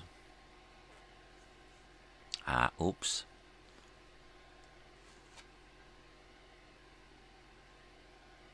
Oh, one thing I did last night was I created a video time machine short. I did. And uploaded it to YouTube. And it's pretty cool. It's just a little short, couple of commercials, a Betty Boop cartoon, and a couple of movie trailers, right? And that's it. And it's a video time machine short. It's 15 minutes long, so it's a quarter of the length of the real video time machine. This latest video time machine for Christmas tomorrow is 2 hours long. It's exactly 2 hours long from beginning to end. And it has got a lot of fun stuff to watch, and you'll be entertained and educated and informed, and you'll feel good. And you won't always feel good and positive watching it, but you will definitely get a strong message that you'll embrace, right? So there you go. Fun stuff. I can't wait to get into planning out season 2 of the video time machines, and I think I'm going to be doing one more video time machine, or am I going to just let this be the end of the video time machines until I come back with season 2? I don't know, because I really, really want to plan, and I will be recycling some of the old stuff from the first 15 episodes, because I'm figuring that not everybody is watching every episode. So there.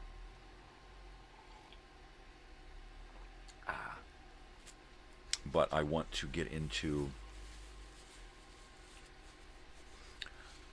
having a formula, a recipe for each show, for the season. Here's the recipe for the season, right? And I need to make sure to have each one of those elements dropped into each show file. Okay, so I'll go and I'll dig up all of the cartoons that I can dig up plus extra, right? And then I will drop cartoons into each file, and then I'll dig up some old 1930s music videos, and I'll drop those in. Now what I have to do sometimes is take 20-minute music videos and take the individual artists and chop those up into smaller videos. So I'll do a bunch of that, and then drop music videos into each of these show files, and it goes along like that. Okay, I need a half a dozen commercials. I need for each block, and I'm going to do 2 commercial breaks, right? I want to go to the theater, the drive-in, as well as watch the TV, right? So I'm going to be,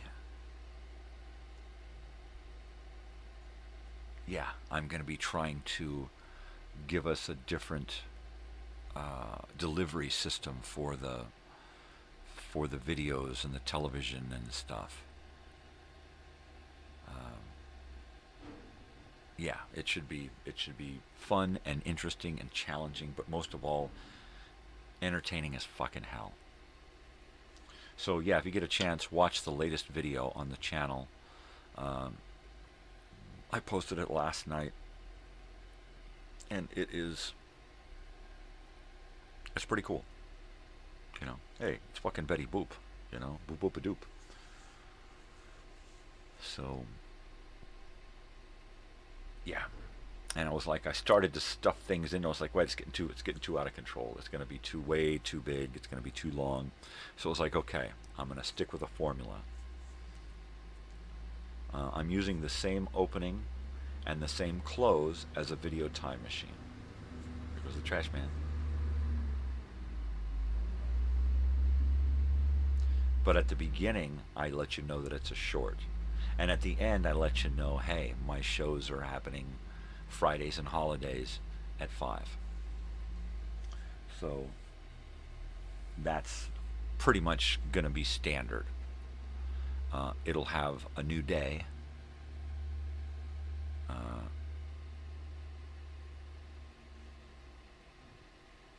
But it's gonna be cool to create these shorts. So I think this is going to be the first and only short right now. I think, for the most part, I'm not going to create any more video time machines. I'm gonna be in a big planning stage. I'm going to be creating videos to upload for programming. I'm going to be uploading video stuff and get my programming months out. And then create files for all of my shows. Okay, look, take everything off of the computers and start over again, right? Everything gets shunted over to the external hard drive, and I recreate my desktop for all of the new shows and the new seasons, right? Just do a little refiling, a renaming of files, reshuffling, a lot of moving stuff off of the computer. I really need to take this graphics computer over here and take everything off of it that I want to keep and reboot it to factory and see if I can get some more storage out of it. Right? Because right now I can't do shit with it. Well, go to sleep, dude. Peace. Take care. I will see you later. Merry Christmas. Are you working tonight? Happy holidays. We're working today, but that's it. Just I think we got one house today, one house tomorrow. Yeah, we're actually doing Christmas dinner tonight because my daughter does want to have ham breakfast. So there you go. There you are. Totally. Yeah. Yes, sorry.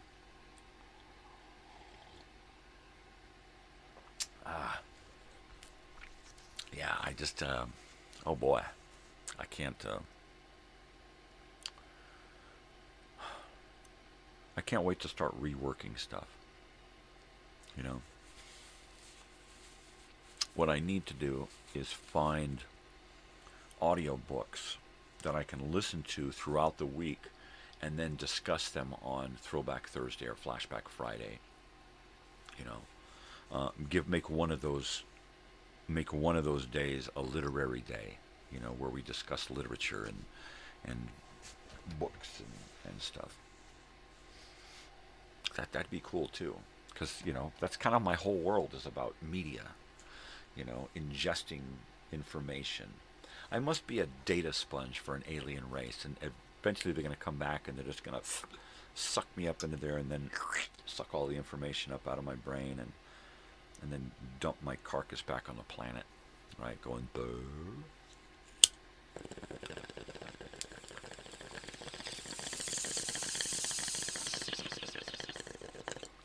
Totally.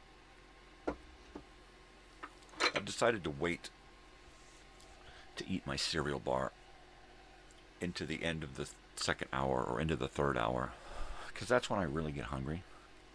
And if I eat too early, then I'm hungry through most of my episode. But if I'm not hungry when I start my show, but I am by 6:30 or 7, so I'm going to wait till about 6:30 or 7, then eat, and then I can last till the end of the show and then have some breakfast. I don't know what we're doing for breakfast today. I don't know. I know tomorrow we're having ham and eggs and potatoes.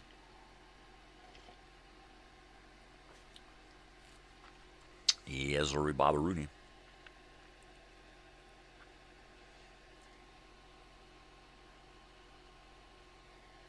Totally.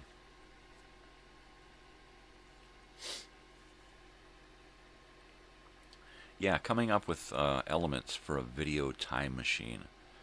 It can be a challenge. And then keeping track of each episode can be a challenge. And then keeping track of where I put all the data for each episode after it's been used, right? So it gets all cumbersome up in my computer here. So I need to make it so that it's more manageable, right?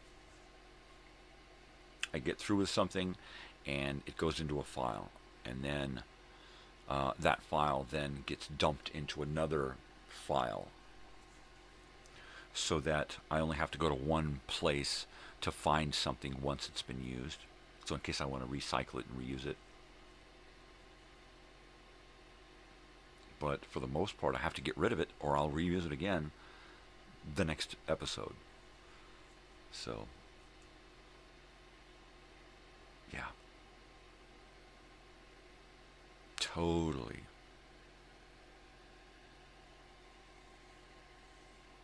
I didn't get to take a nap right after the show. I just started drinking coffee yesterday after tea. I had a little bit of coffee and some breakfast. And then just chilled out a little bit until it was time to go clean a house. My wife went early and found out that it was empty, started cleaning. And then I got there later because I wasn't ready to walk out the door. My schedule gets planned. It's like, okay, if that's my schedule, I'm going to stick to it. I don't leave the house until 11 or 12, depending on what the house is to clean. So if you want to go at 10, chances are I'm not going to be there until 11 or 12, depending on what the house is, right? And I can't make my body work any faster than that.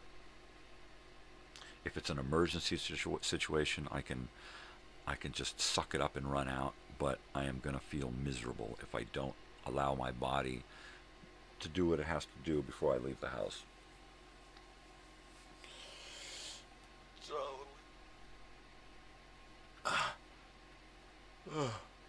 yeah, Video Time Machine Shorts is a good place to reuse material from other episodes.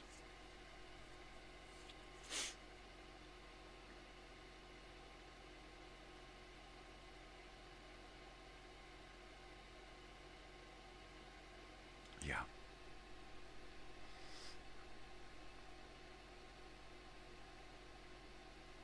And I want to keep them about 15 minutes long, which is just long enough to get in a good 5 or 6 minute cartoon or something, right?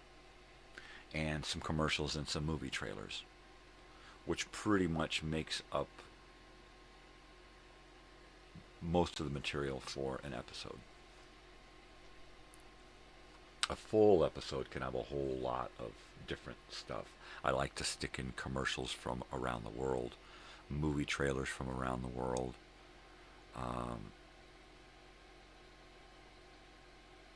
whatever I can get my hands on, behind the scenes stuff, whatever.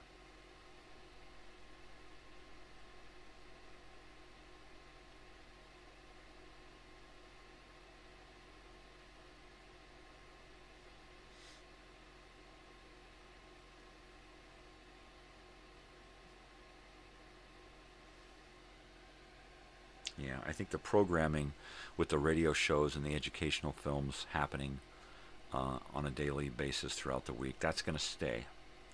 And that's going to stay probably through another year, so that by the end of this next year, if I'm still around, we should have a pretty decent chunk of stuff. By then we should have gone through most of the stuff in my house and have kind of cataloged what it is that I've got here and what to do with it when I'm gone. And that's an important mission. So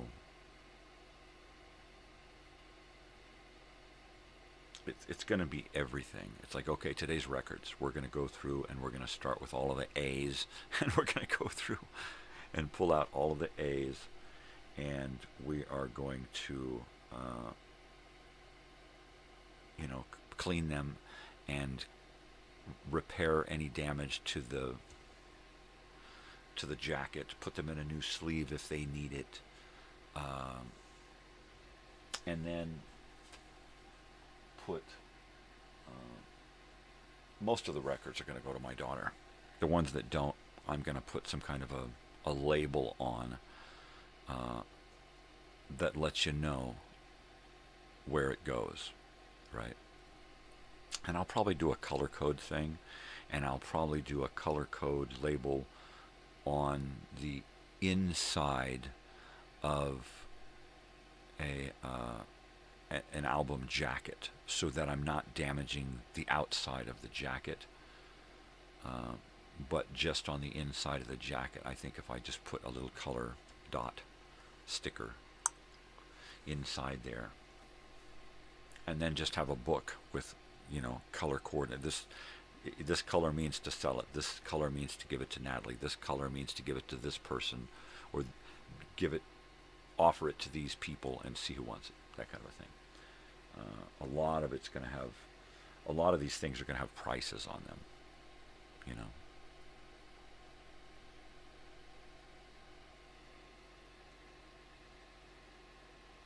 I see several hundred records going to my daughter. I see several hundred, if not over 1,000, 8-track tapes being sold, or given away, or offered up in raffles or drawings or something, right? Probably right here on my show. It's like, okay, we've got a player here that works great with speakers and a receiver and everything, and I've got a shitload of 8-tracks. Who wants it? All right, I'm gonna do raffle tickets until yada yada, and then I'm gonna pull numbers.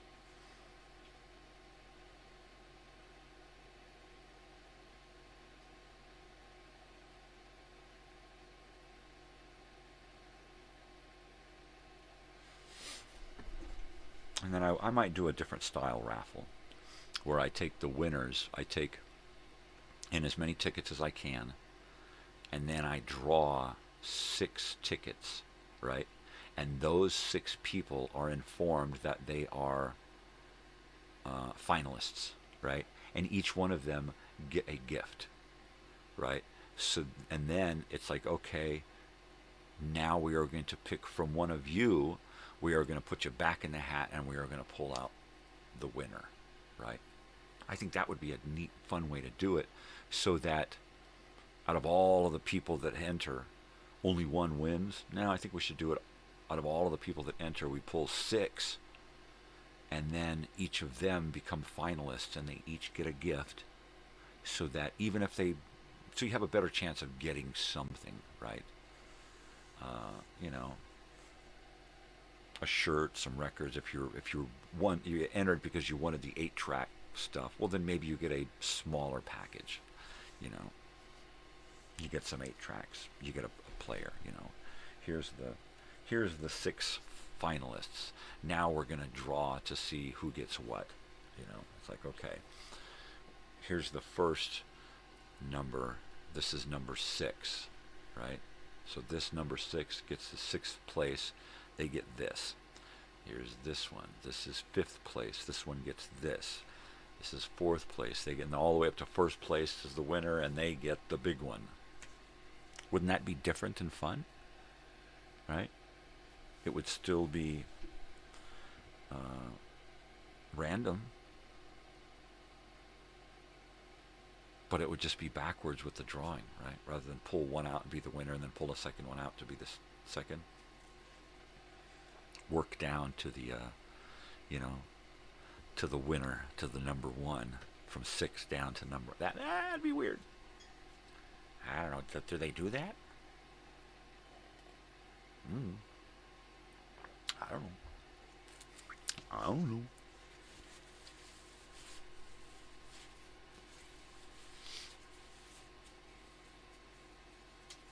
But I need to plan it out so that I get more out of the time that I'm doing my stuff.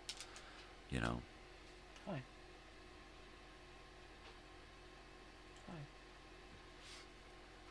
Yeah. You need to go outside? You want to go outside now?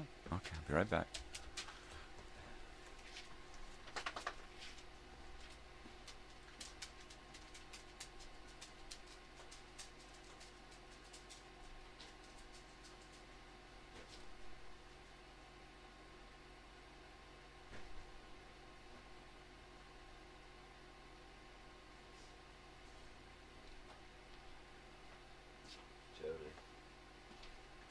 Totally. Totals McNodals. All right.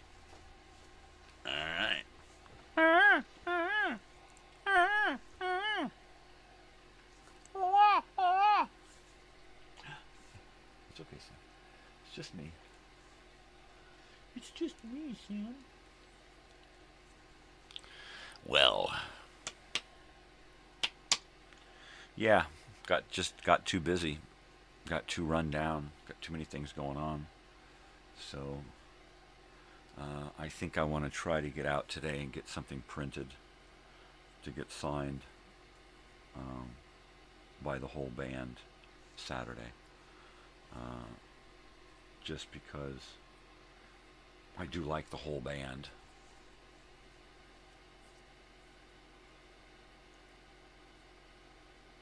And I'm hoping that the poster that I'm printing is going to be the same guys in the band.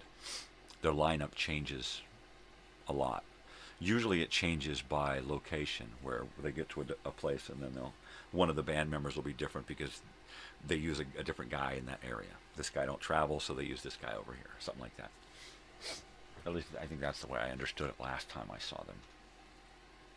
And from what I've seen on social media. So I'm just hoping that I can, well, get my photograph signed and get a poster printed and signed by the guys in the band, and maybe get another photograph. You know, here's some Freddie Fender. He promised Freddie Fender last time. And I said, if you're going to do some, a Freddie Fender set, then I am definitely coming back. So we got our tickets. We're going back. We'll see, baby.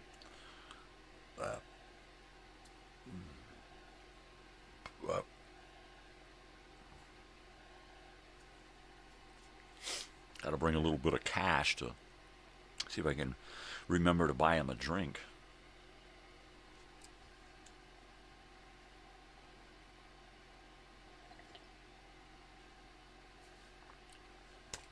The only thing is, I won't be drinking.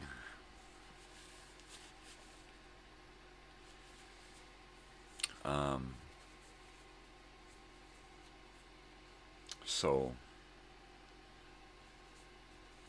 how do we do that? Offer somebody a drink, but you're not drinking yourself, so you can't really toast. So we'll have to see. Maybe I'll order up a Coke or something and have them deliver him a double scotch or whatever he drinks, and then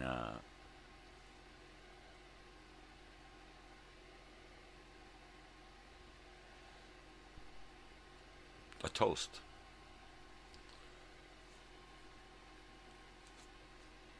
Hi, bud. How's it going?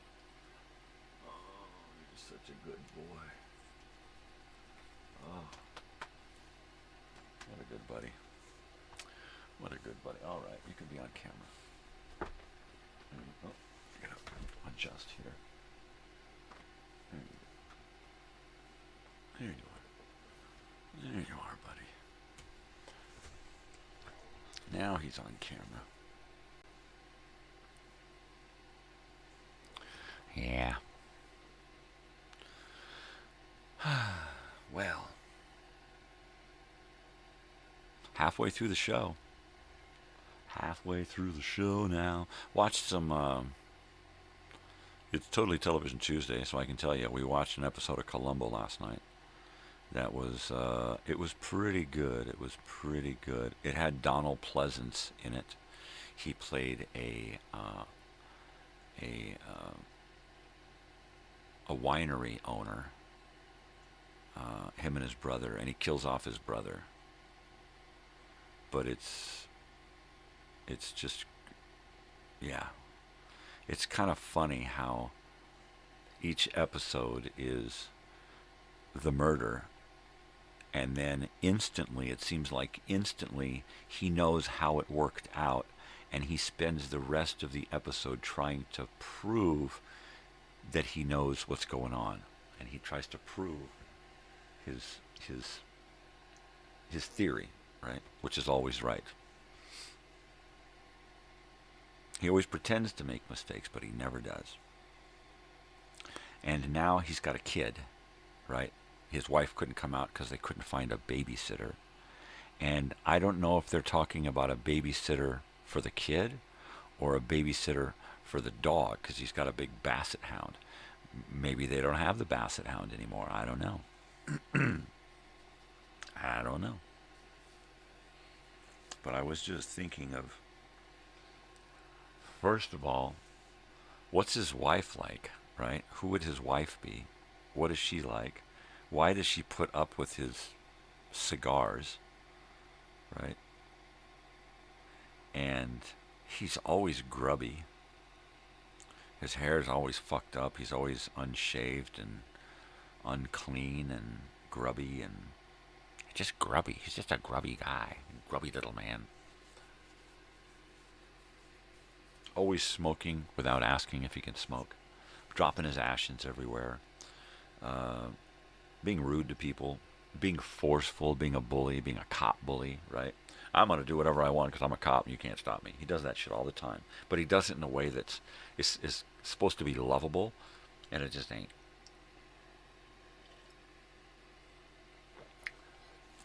Those nice bullies, right? It's like when Barnaby Jones would just, you'd open up the door and he would just walk in. You know? What the hell's up with that? Get the hell out of my house.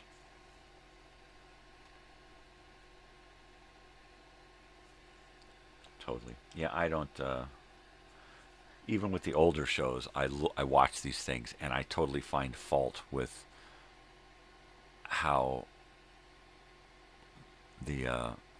those of authority can just trample all over people's rights, mainly because the people just give in and they don't want to fight back. They don't want to stand up and say, hey, you can't do that. You know, it's like, okay, sure, whatever.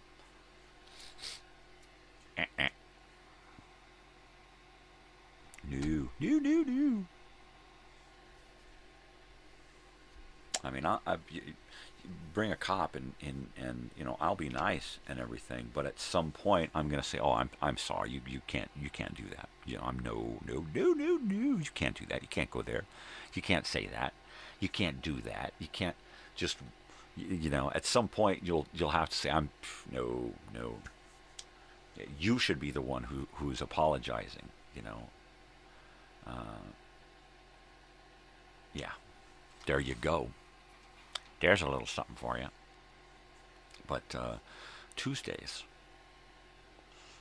was good stuff. I watched an episode of My Secret Identity with Jerry Connolly. Weird show. You can totally tell it's Canadian in origin because of the voices and the accents and pretty much the location. You totally tell it was filmed in Canada. The cities look similar, but you can't place any of those places there to anywhere in America. And it's just a funny, fun kids show that I enjoy. It takes me back, makes me feel young again. I watch a lot of these things from back then just to retain my mental and emotional youth, right? I know physically I'm shot, but mentally and emotionally I try to stay as young as possible so that it's not so bad. Of course, it's a hell of a shock when you wake up in the morning and you're hit with the pain, and then you realize, I ain't so young. Oh, pardon me. But what are you going to do? You know, just deal with it and move on. Just suck it up. Suck it up. Suck it up. It's about time to do another bong hit here. That's my secret identity right there, baby. Bong boy. Bong boy. Totally. So yeah, when I come back with nighttime nonsense and nostalgia, and I've been away from it for a few months now,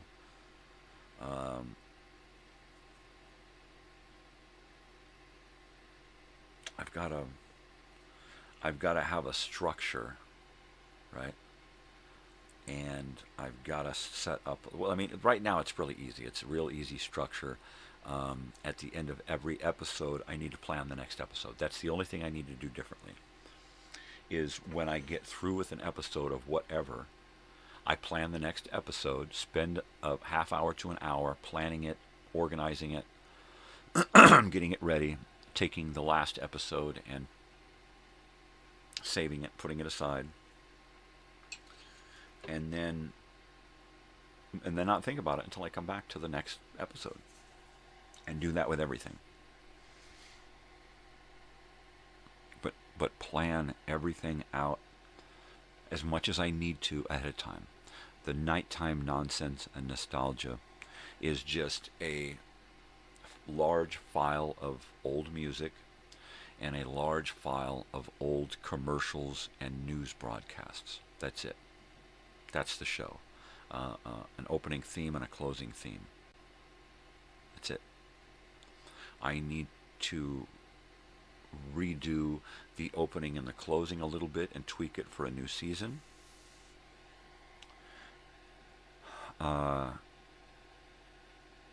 And gather some more music and some more commercials.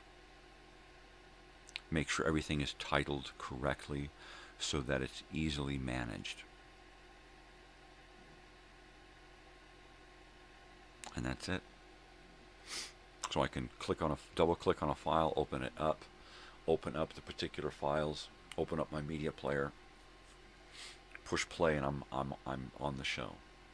You know, pick out the first 4 songs, pick out the first couple of commercials, and I'm playing.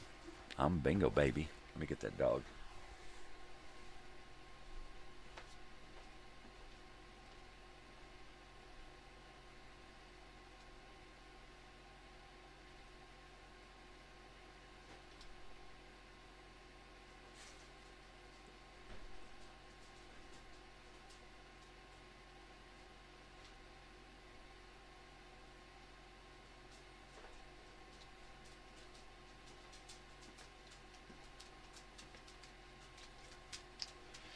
Yeah, totally. No wedgie, no wedgie. Big dog. Sam. Big dog. Quit clicking around, you goobers. Well, they're probably out of water. Let me go check their water.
I know there's no dog food. I get it. There's no dog food. We messed up. I didn't get dog food at the store. Nobody told me we were low on dog food. We'll pick some up this morning. I know. She hates to see an empty bowl. Come on. Lay down in your bed. There you go.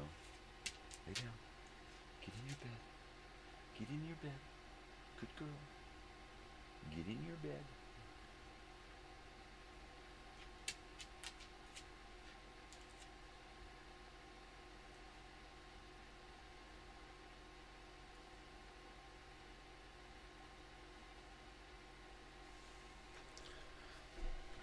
I know, huh?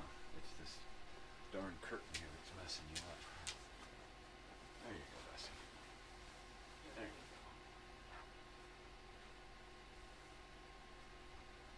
go. I got some kind of pinched nerve here in my lower left quadrant here. I don't know, it's always something. It's always something. This stupid body.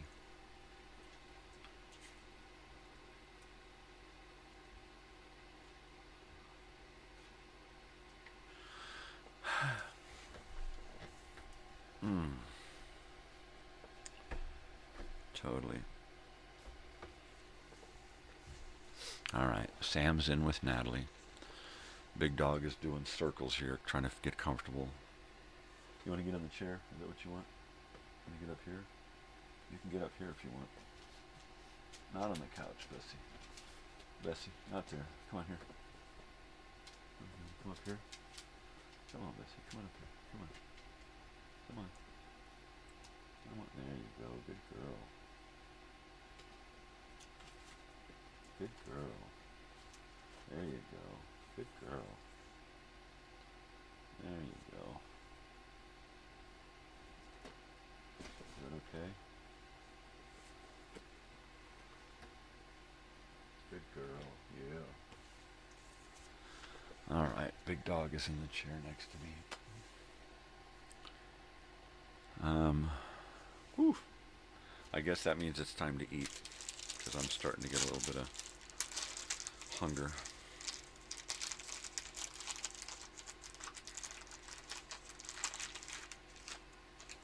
Hungry!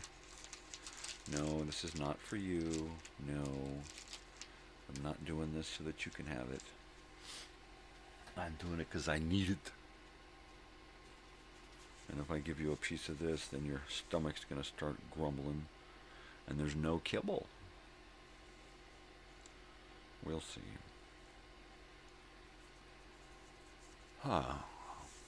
Anyway.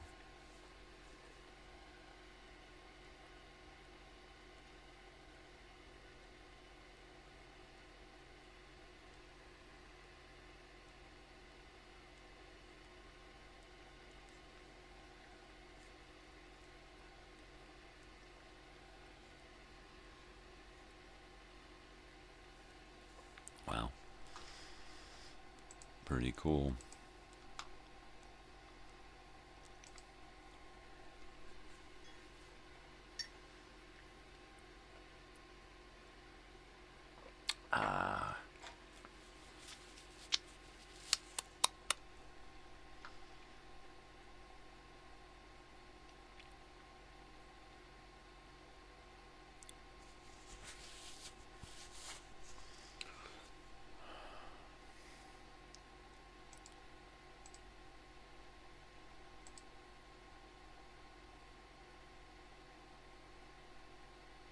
What? Who's suing Michael Tyson after the Paul fight?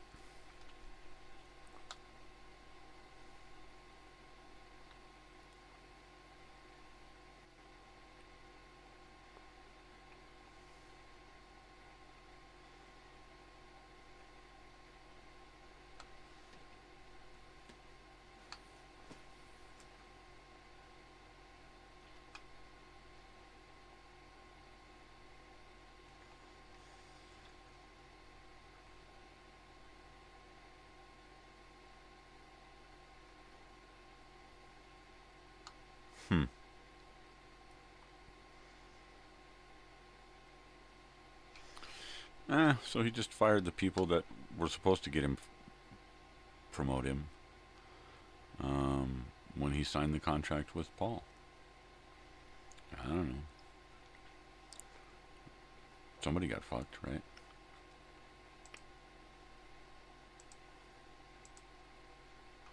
Somebody got fucked.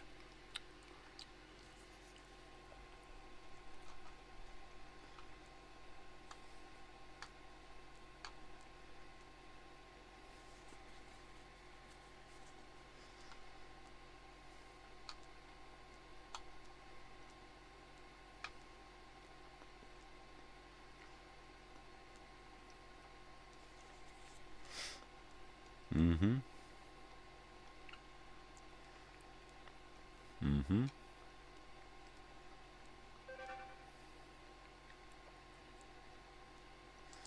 Totally.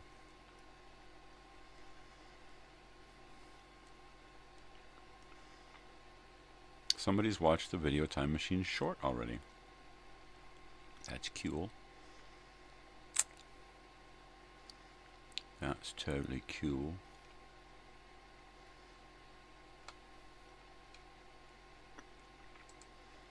Let's look at my oldest video here. Trailers and whatnot.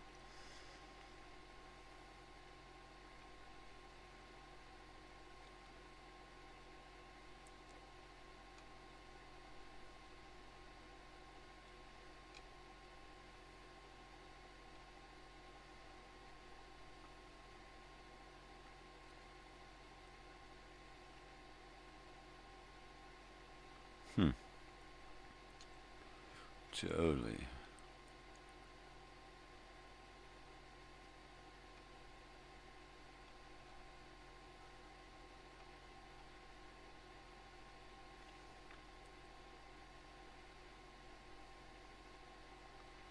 Let's see, 9 months ago I aired my first X-1, which began the radio show broadcasting. A month later I was doing Suspense and Escape and Gildersleeve and Philip Marlowe and all kinds of stuff. And then I started to get into regular programming. Regular programming.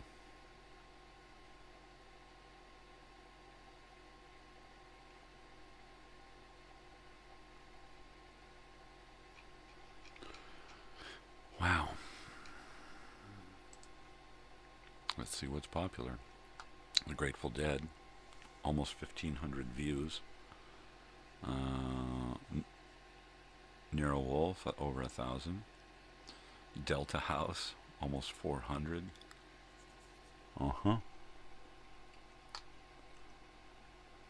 Elsinore Brothers Trailer, almost 300.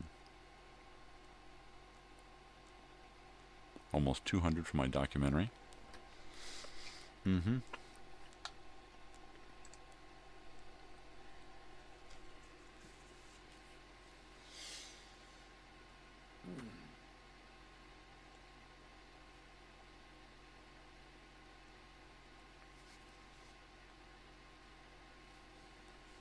Totally.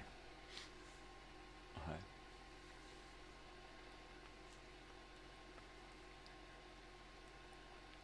Totally.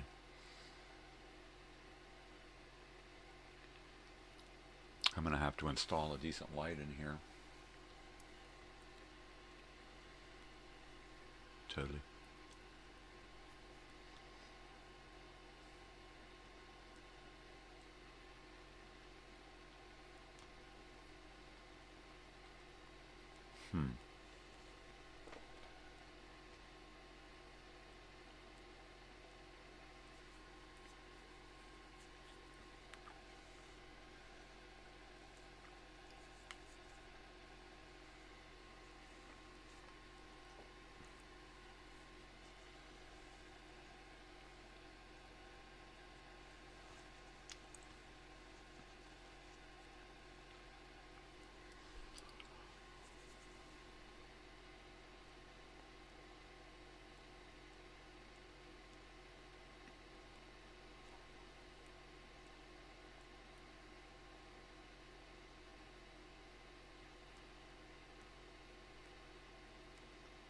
Yes, this is me drifting off into my own little world.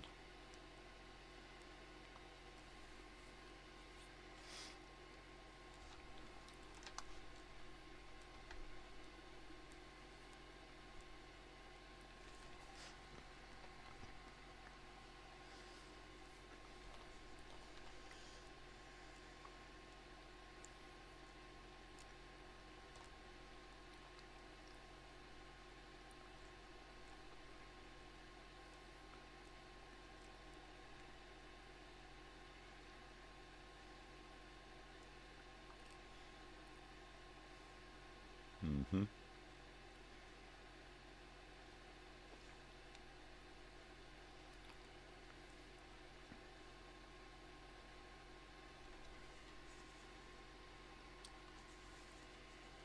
Mm-hmm. Sorry, kiddo. None for you. Just for me. Every once in a while when I'm at the supermarket, I'll take a look at the prices of cigarettes.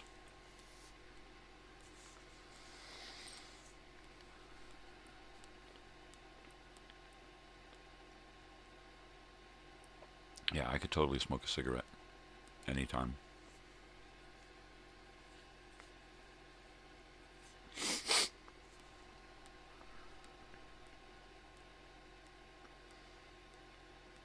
It's not because I'm addicted to them, because if I were, I would be battling with not smoking cigarettes all the time, right? Like an alcoholic battling with drinking all the time. Now, I would really enjoy a cigarette on occasion. But even once in a while is not good. Besides, I made a decision over a decade ago that I wasn't going to smoke cigarettes because it was either cigarettes or pot. I could only smoke one.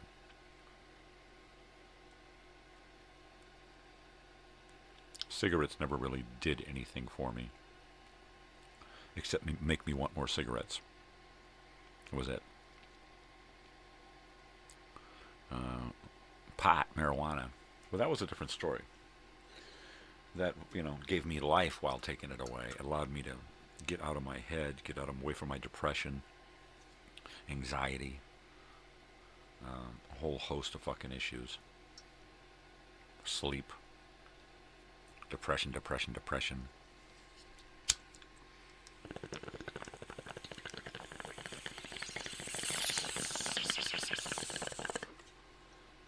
And I never made it to the pot shop yesterday. So I gotta get out to the reservation at some point today. Probably this afternoon after the house. I'll probably stop at Stater Brothers along the way and get my 6-gun chili mix. Now, we always keep cans of chili in the house for those chili emergencies, right? And I just found my turkey chili. So they stopped carrying it at Walmart. They weren't selling enough of it, so they stopped carrying it. I don't know how they make those decisions. If you sell all of it every time, you ain't selling it fast enough? What's every time? Every time you restock the shelves? I don't get it. But I like their turkey chili. I'm going to have to make a good turkey chili at some point. I just like a good beef chili with just little tiny chunks of meat throughout the whole thing. That's a good chili right there. And I like to make it a stand-up chili, which means that you put your fork in it and it stands up and it don't just fall over. And you can eat it with a fork because it's thick. It doesn't just drip off of the fork. That's a good chili. Yeah, baby.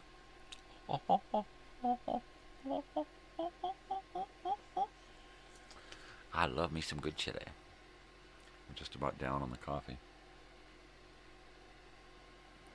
It's not enough to warm it up. I just have to suffer with it cold until it's gone. Probably 2 more swallers. 2 more swallers. But, yeah, I'm telling you, that video time machine short is pretty cool. Let me go ahead and...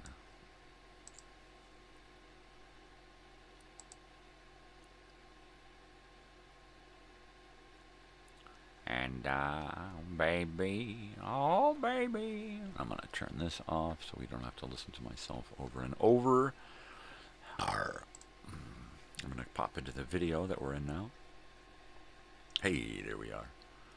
Hey, how you doing there? Hey, where's my comments there? Hey, oh, there it is. And there is the video time machine short. Right there. That's it. That's all there is to it. That's it. So, mainly I've been using Felix the Cat cartoons because there's a lot of them. Or at least I'm able to find a lot.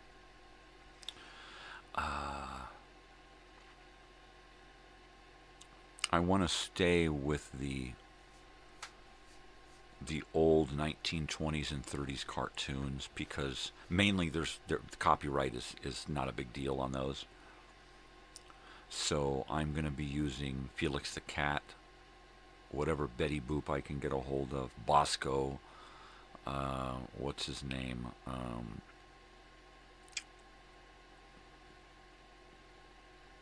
Betty Boop's dog. What's that dog's name? Something with a B.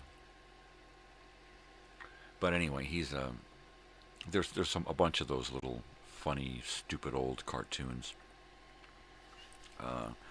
And because my channel is about entertainment but education as well, some of these things are a bit racy, sexually and racially,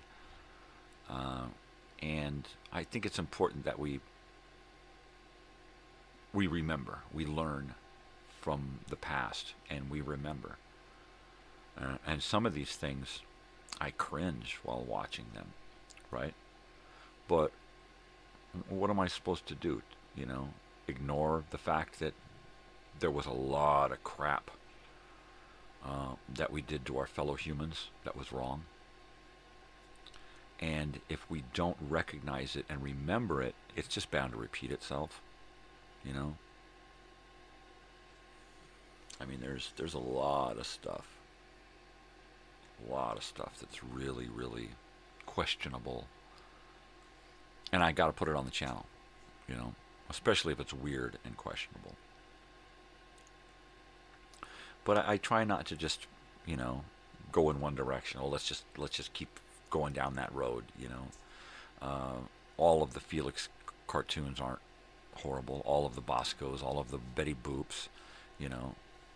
There are a lot of cartoons that are really fun and entertaining. And sometimes they can be a little off color. But there's the lesson, right? So there you go.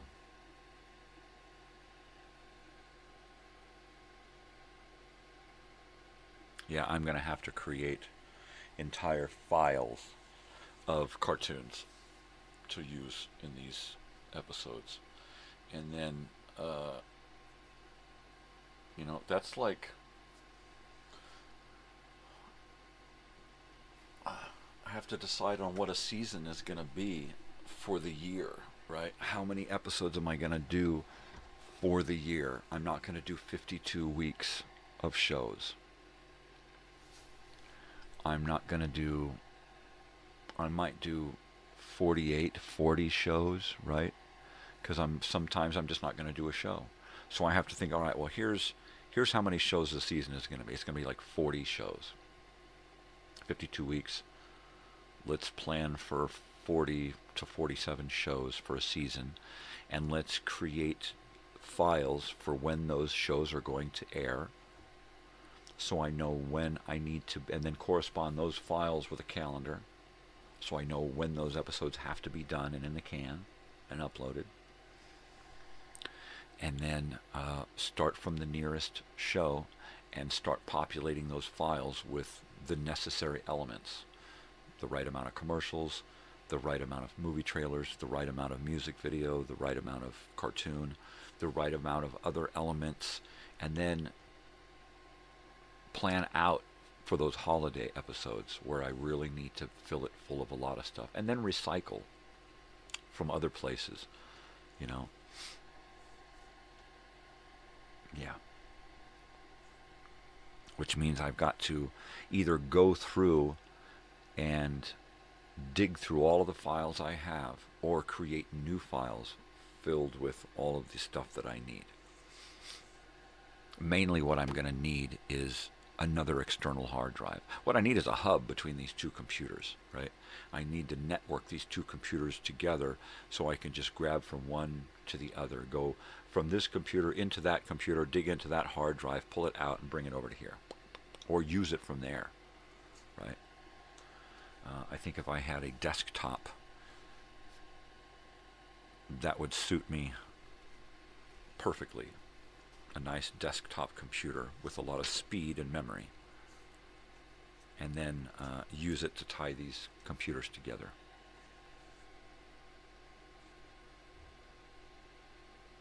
But short of that, I'm going to be digging through my files of all this entertainment that I have, this borrowed content, and going through stuff that I have already uploaded and already used in other episodes, and go through it and curate a bunch of the stuff out of it to use in this next season, as well as finding a whole bunch of new stuff to put in there. Because some of this older stuff is really good and deserves to be seen again in another setting, right? Some of that America the Beautiful 4th of July stuff is going to be great on the 4th. So I'll pull it from all these different areas and stick it in a file and say, okay, here, use this. I'll probably start doing Video Time Machine episodes in late January, early February, right about the time that I start coming back. Between now and then, I will probably create a few episodes and curate the information for the next episodes so that I can always be a couple of episodes out.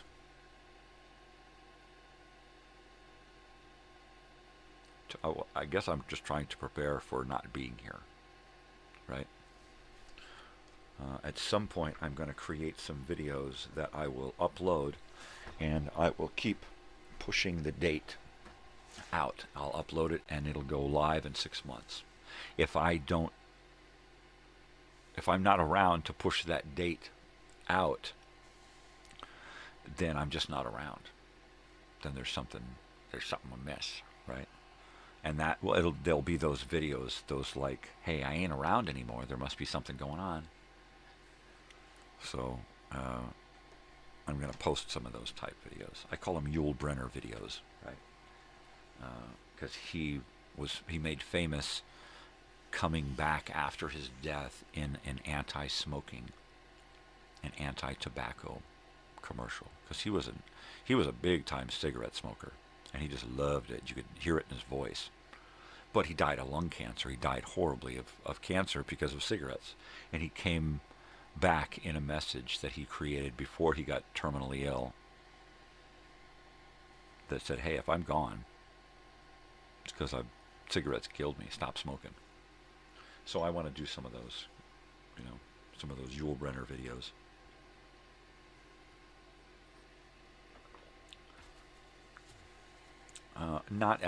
Not morbid videos, but just to let you know that it's okay, it's all right. I'm not here, but it's okay. And some other messages, and some anti-smoking Don't smoke. Don't matter what it is, just don't smoke. That's just a form of population control, like processed foods and all of the carcinogens and stuff that are pumped into the atmosphere.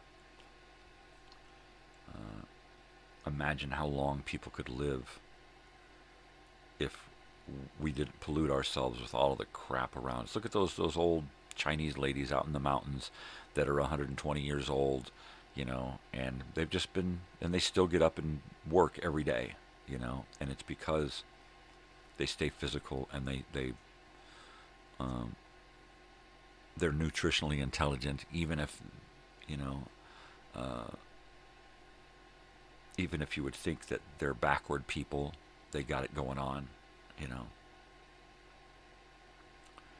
Them hillbillies in the Appalachia, they tend to live a long time too. When you get out away from the bullshit and just live a natural life, you tend to have a better life, albeit, not so active with the society, but at the same time, you don't really need a whole of that. You don't need a whole lot of social interaction to survive. You need enough. You need a village, right? You need a handful of people that you can communicate with and confide in and help and get help from. But, yeah.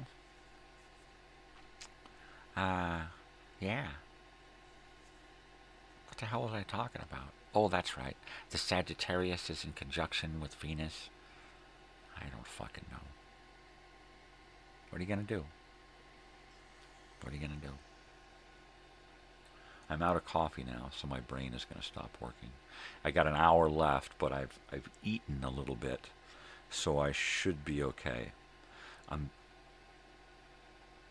How much sleep did I get last night? I don't think I got to sleep until midnight, really, which means I got about my average 4 hours sleep, minus getting up twice and getting up too early and staring at the clock. So I probably got about 3.5 hours sleep last night, which wasn't my plan. I had planned to get into bed early. We finished watching the Columbo episode by 7. By 7:30, I'd finished watching something else and gotten everything turned off and was in, I thought I was getting into bed by 8, and all of a sudden I look up and it's after 10, and then it's midnight. I'm like, what the fuck? No matter how hard I try, it just doesn't seem to work. And then my wife put a new bed cover and sheet and that kind of stuff on there. And the cover is really stiff. And it bugged me because it kept poking up. I'd fold it down and then pull the sheet and then the thing come and poke me. And it was just really stiff-edged. So I think it needs to have a big fuzzy fluffy blanket under it, and that needs to come out and fold over the top of it to give it a better edge to brush up against, because right now it's like brushing up against a paper sack. So yeah, we need to fix that.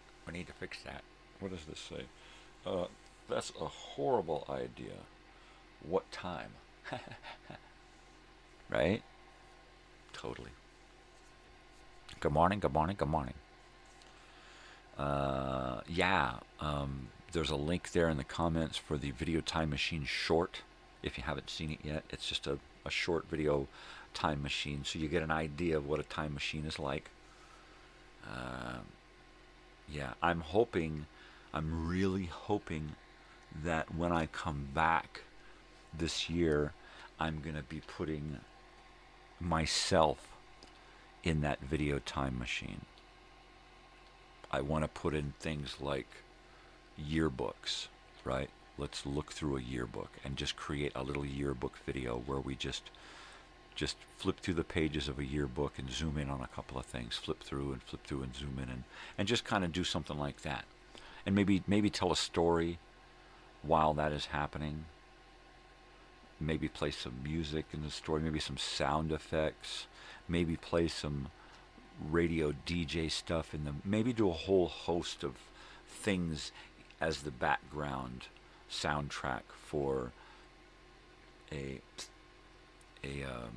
yearbook video. I don't know. But also I've got so many videos here of me and my family back in the 70s and 80s, right? That I need to find a way to squeeze that into the video time machine and time travel. And hopefully find other people who will help me with real home movie type stuff to interject. You know?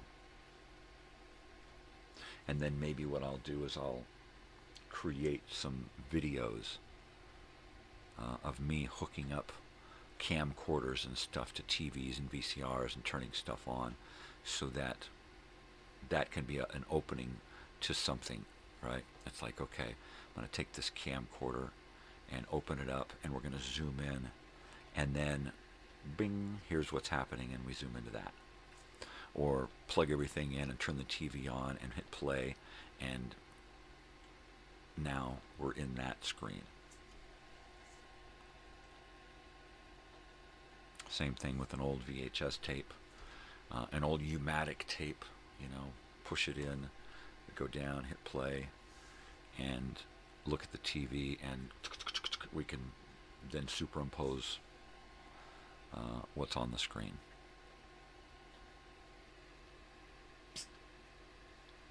That foot is clean enough. So there's still so much going on, but I'm figuring that it's either take a break from normal programming, which I enjoy a little too much, so I won't stop that. The other alternative is just to pack as much in as possible and give myself a big chunk of time mapped out. Okay, here, I have to get this created on this day so that the next day I can put it together with this and create this. And then just get on a schedule, right? Create a shitload of elements for video time machines and then dump them in the files. And then do it with the different elements and dump them in the files. Upload a bunch of home movies from my, video collection. And then break those into little pieces that are going to upload individually as well as in episodes, right?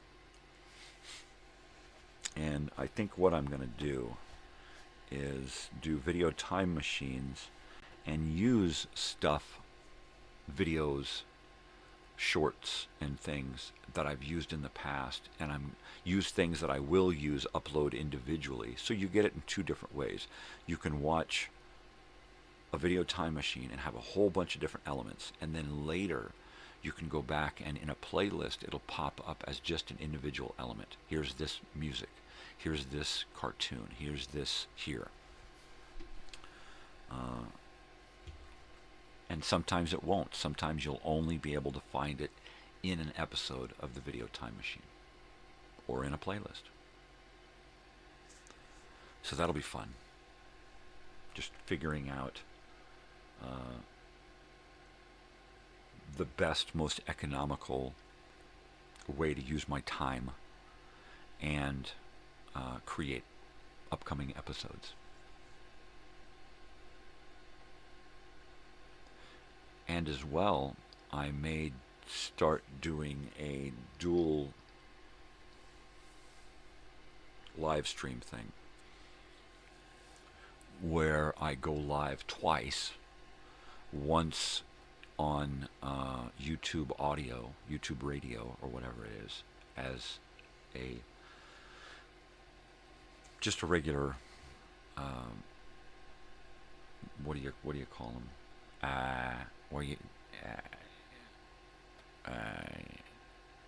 A blog? Is that what it is? Just do a radio show with no picture, but then have the whole thing streaming live here as well, with all kinds of picture going on. So you kind of get, you can listen to it in the car, right? You get the best of both worlds, I guess. Things will be different because you'll miss stuff when you're just listening to it. You'll miss the video that's going on. You'll hear the audio, but you'll miss the video. Yeah. I could just split it coming right out of this thing and go into two computers. And then go live from two separate computers. That's it, baby. That's all. That's all there's to it. Or double stream live from this program here. Maybe I can do that. I don't know. I don't know, man. I just don't know. I don't know. I don't know. Well, I think the order of business this morning is probably going to be getting a little bit organized. Here is a Video Time Machine episode, and this one passed without issue. So this is episode 15. It all fit onto one sheet. So I will put this inside of my Video Time Machine binder. And that is that. Now I will take the Christmas episode stuff and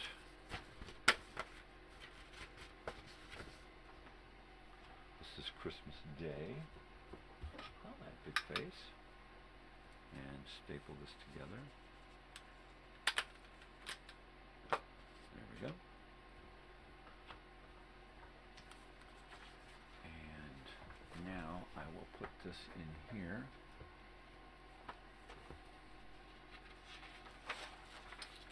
Behind the Christmas Day weekly program guide. There we go. And jump forward to the week of February 3rd.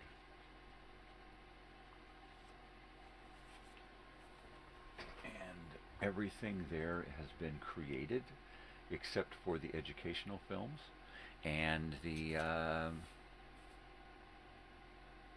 Video Time Machine weekly program guide. So there we go. So there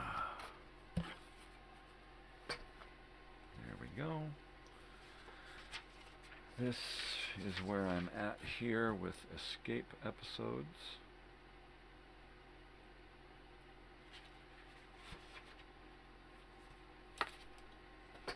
I'll have to bring out my big fat radio show binder.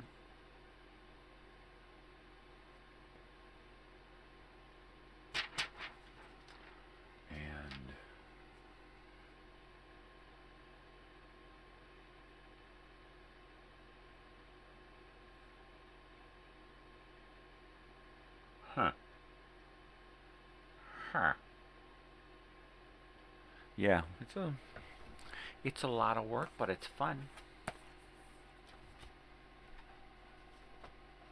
There's my big binder, the big book of radio shows.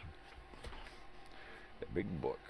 I keep a lot of files on radio shows with their individual seasons and episodes, and you know, all that information. So I keep track of that. Sometimes I'll keep 30, 40 pages of one series, and only, you know, half of those pages, I'll only have half of those many pages worth of information that I can use as far as audio files. Sometimes I'll go page after page after page, and there's one audio file I can find, page after page. Oh, look, I can only find these episodes. Yeah. So I just keep poking around, keep looking, keep searching. Some of these files tell me that the episode is lost. Don't bother trying to find it. And then I just exit and skip over it. That's it. So what am I doing this morning? This morning I am going to be uploading the week of February 3rd. Everything else for the week before that is programmed except for the video time machine and the weekly program guide. And that would be the end of January. Yep. So we're good to go there. Okay. So I can basically work on two computers this morning. I can upload videos from this computer and this external hard drive, and then I can work on creating those 5 educational films for this week of February 3rd and get those ready to upload. And there's nothing happening that I don't think I'm going to do a New Year's holiday. At least not that I've got too much shit going on to worry about filling another entire day filled with shit and creating another video time machine. So I think video time machines are on a stop right now. And I'm just going to do normal programming for 3 or 4 weeks while I deal with my own stuff and retool and reschedule the whole entire channel and all of the shows and everything. That'll be fun. Seriously, that's going to be a fucking blast.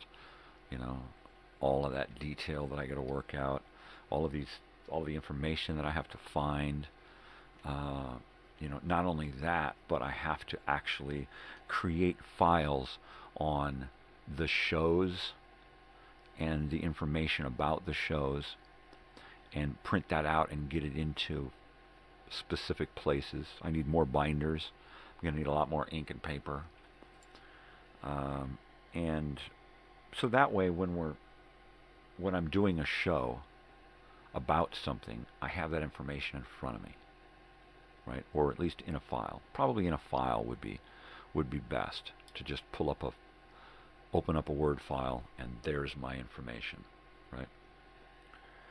Sometimes it's not that easy because I've got multiple things going on with the computers already. It's better just to open up a book and flip through some pages. Also, I need to find a couple of books on movies and films, on television, and on old-time radio.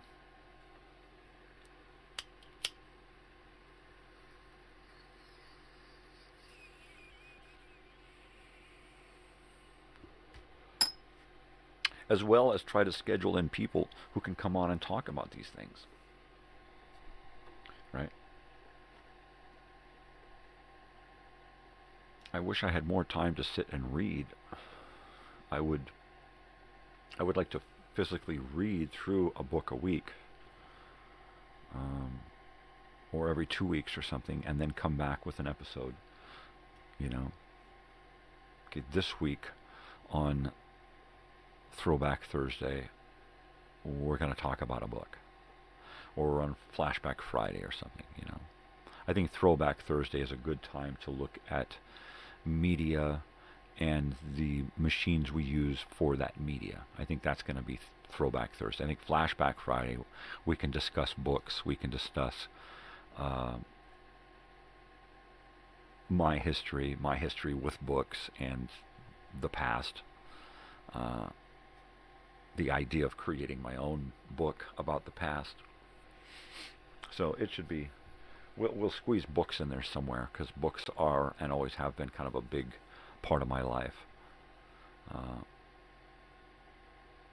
The fact that my father always had his nose buried in a book, but very seldom would he sit and talk books with me or encourage me to read, right? Which I thought was really, really weird. The fact that he was always into higher education and college and university stuff and was always trying to better himself, but he never encouraged me to. And then when I did go and said, hey, I want to go to college, he was like, we can't afford it. And he just sloughed it off, right? Like, it just wasn't important. And that sucked. So, once again, when raising my own daughter and my own family, I did exactly opposite of what my parents did. I made sure to encourage my daughter's education every step of the way, and was there every step of the way helping her to achieve a higher education. And she's still there today. Now she's on her own with her own momentum moving forward, right? And I can just be the guy that, what do you need from me? What do you need? You know, you're already way smarter than me, right? You've already got a better handle on your future and not even planning the future, right? She's not planning her future. She's planning for her future. Whatever that turns out to be, she's ready for it, right? So, and it doesn't have to be right now. It doesn't have to be, okay, you're 18, here's your future, go to it and do it now. That sucks, right? We don't even figure out what's going on in our lives and in the world until we're in our 20s and fucking 30s, right?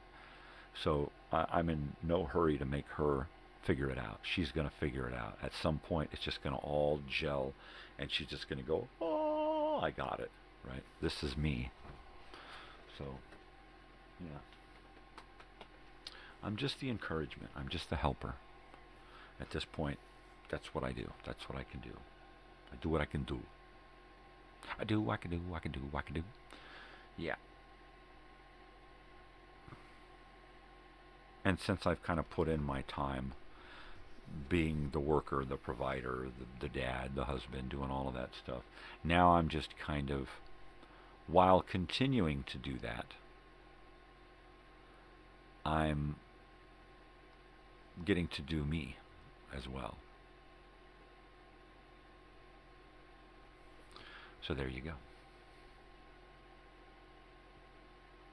And it turns out me likes YouTube. Me likes to do videos. Me likes to sit and create. If I didn't have YouTube, I'd jump on another platform, or I would help create videos for other people. And I would just continue to create videos for my future. And yeah. So I think one of the things I need to do this year is to put on my calendar, double down with YouTube and start bringing all of my videos home. Bring all of my videos home. Everything should be coming home with me. Everything that I've done on YouTube that I didn't put on there but went live, all of that stuff needs to come. I've got all of the videos I've ever created and put on YouTube. I've got. They're filed away. I need to bring the ones that are on YouTube, all the live stuff that I didn't record at home. That needs to come home as a file and be curated away. Because essentially all of this stuff is for my daughter. It's for my wife and my daughter and family and friends, and for the future and for posterity and for my own sense of self-worth. You know, hey, I'm here, I'm weird, get used to it. And by the way, I'm still here. I'm gone, but I'm still here. That kind of a thing. If you've got a question about me, it'll probably be answered at some point within these live episodes, if not in one of my documentaries. So,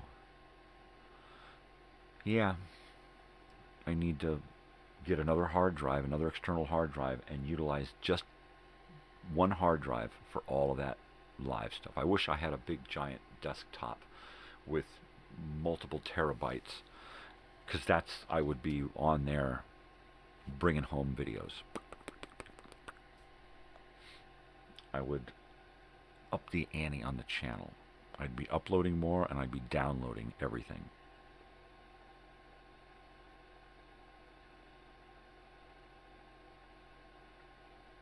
Yes, sir, Bobby Rooney. So, you know, what do I got today? I got the usual.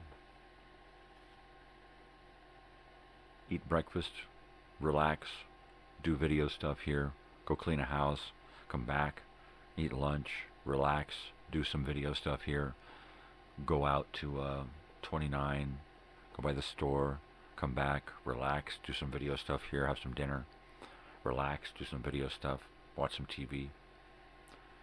Pretty much that's it. That's the usual. I try to take it easy. I try to take a cane with me now when I go out. Unless I'm going to go to a store, then I'm okay, because I can use the shopping cart to steady myself and use as a walker. So I'm not quite there yet. I'm not quite in the diapers and the walker yet, but I'm close. I'm pretty close. Yay!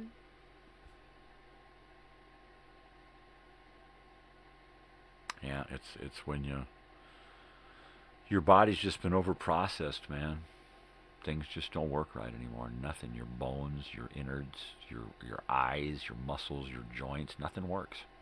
Nothing works right. All of that processed crap just has taken its toll on your sensitive, organic being, right?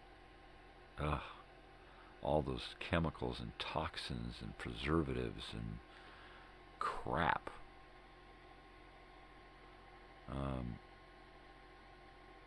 Yeah, it's real important that before I go, I leave the lasting final lesson with my daughter on how to take care of yourself better, right? It can be hard to change, but she really needs to start thinking about leading a more vegetarian lifestyle. Yeah, you can consume meats here and there now and again, but try to keep it, thought out. Don't every meal have meat, right? That's a Western thing. That's my people have gone hungry for so long, now we're going to have meat at every. That's an American industry thing. The industry, food industry and the healthcare industry, they want you to eat bacon at every meal. They want you to eat meat at every meal. It's not, it's not a requirement. Before it was like chicken was a meal that you had once a week. On like Sunday, you had a big Sunday chicken dinner or a big pot roast or something. You had a big meat meal once a week, and the rest of the week it was, loosely based meat or casserole type dishes, things that were a little less hard on the system, right?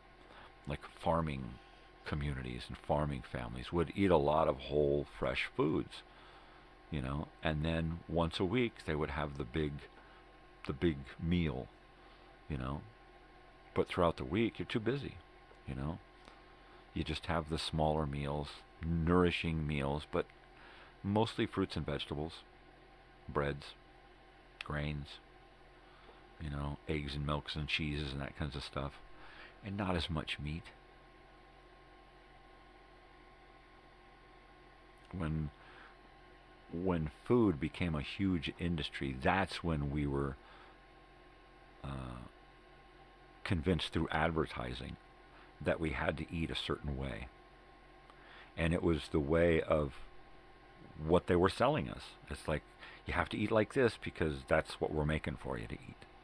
We're offering this. And before, you could find so many more whole foods in a store, right? And you go to some countries and their grocery stores are all, open, whole, fresh foods with a few canned and boxed items. And in our stores in America, it's the other way around. It's all processed bullshit with a small section of produce and fresh meats, right? Yeah. I want the old-fashioned way. I want my daughter to live in a little town, and a little town that has, a good farmer's market and a real butcher, and if she's gonna eat whole foods. If you're gonna eat meat, eat stuff that's freshly butchered and not sitting in chemicals, right? Which is what we get, and we all get cancer from it. Most of the colon cancer that we get, prostate cancer, that kind of stuff, is all from the food. It's all from, the crap that we run through our bodies. Our human bodies are just a big filter. And we filter out all of the crap and keep it in us. Right? and then we're just toxified. We're just toxilated, laden with toxins, toxiladen. Totally. I ain't lying. If I'm lying, I ain't dying. It's crazy, man. It's spectacular.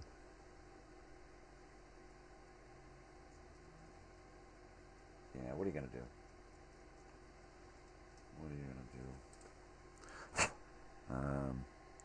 Yeah, yesterday I laid down for a little while. But not too long. I had to get up at 4 so that I could be in here by 5 and do my Minecrafting show. So I think that's what I'm going to do. I'm going to reset my alarm for 4 o'clock every day. And then, no matter what, try not to lay down until 1 or 2.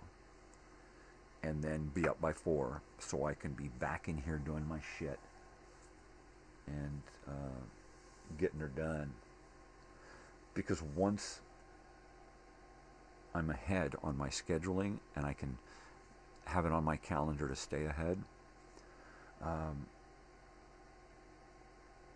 have to be able to plan in all of the shows that I want to do, along with all of the other crap that I got to do too.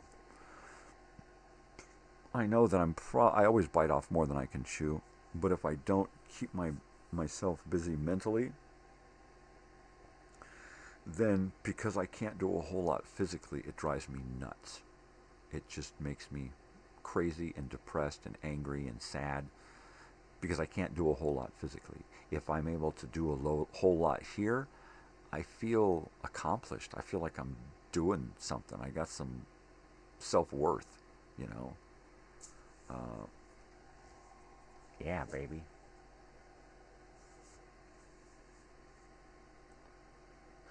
So I just keep plugging along, doing what I can do, with this dog looking at me like, are you talking to me? Are you talking to me? You're not talking to me, are you? You're talking to me, right? Yeah, I'm talking to you. Do. Ace, the holiday chicken, is hanging out there in the tree. If you haven't noticed, there he is.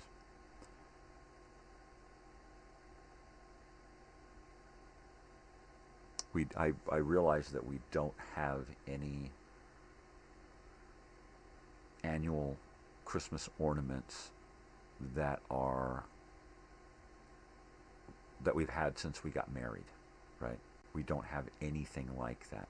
Mainly because it's one of those capitalist holidays that has been rammed down our throats since birth, and it only means something if you want it to. Otherwise, it's just, I got to go out and buy. And that's pretty much what they want. They being the bastards that run the world. It's just about buying and selling, right? Unless it's not. But you have to make it not. So we just don't really celebrate Christmas. I mean, I'm surprised we put up a tree this year. We just happen to have time. But I don't celebrate it for the reasons that other people celebrate Christmas. I'm not a religious guy. I wasn't born into a religious family. I wasn't raised religiously. I didn't go to church. I have read religious texts, but for me, it's a different story. I see Christmas now has derived from things a long time ago that we're completely out of touch with, and has become more about buying and selling, basically. So just like Thanksgiving, we keep it simple. Family, friends, giving and sharing, and that's it.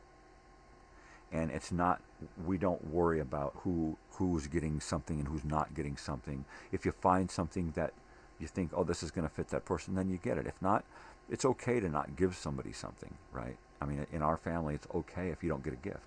I don't care if somebody doesn't buy me something, right? It's not a big deal. It's just not, because it's not.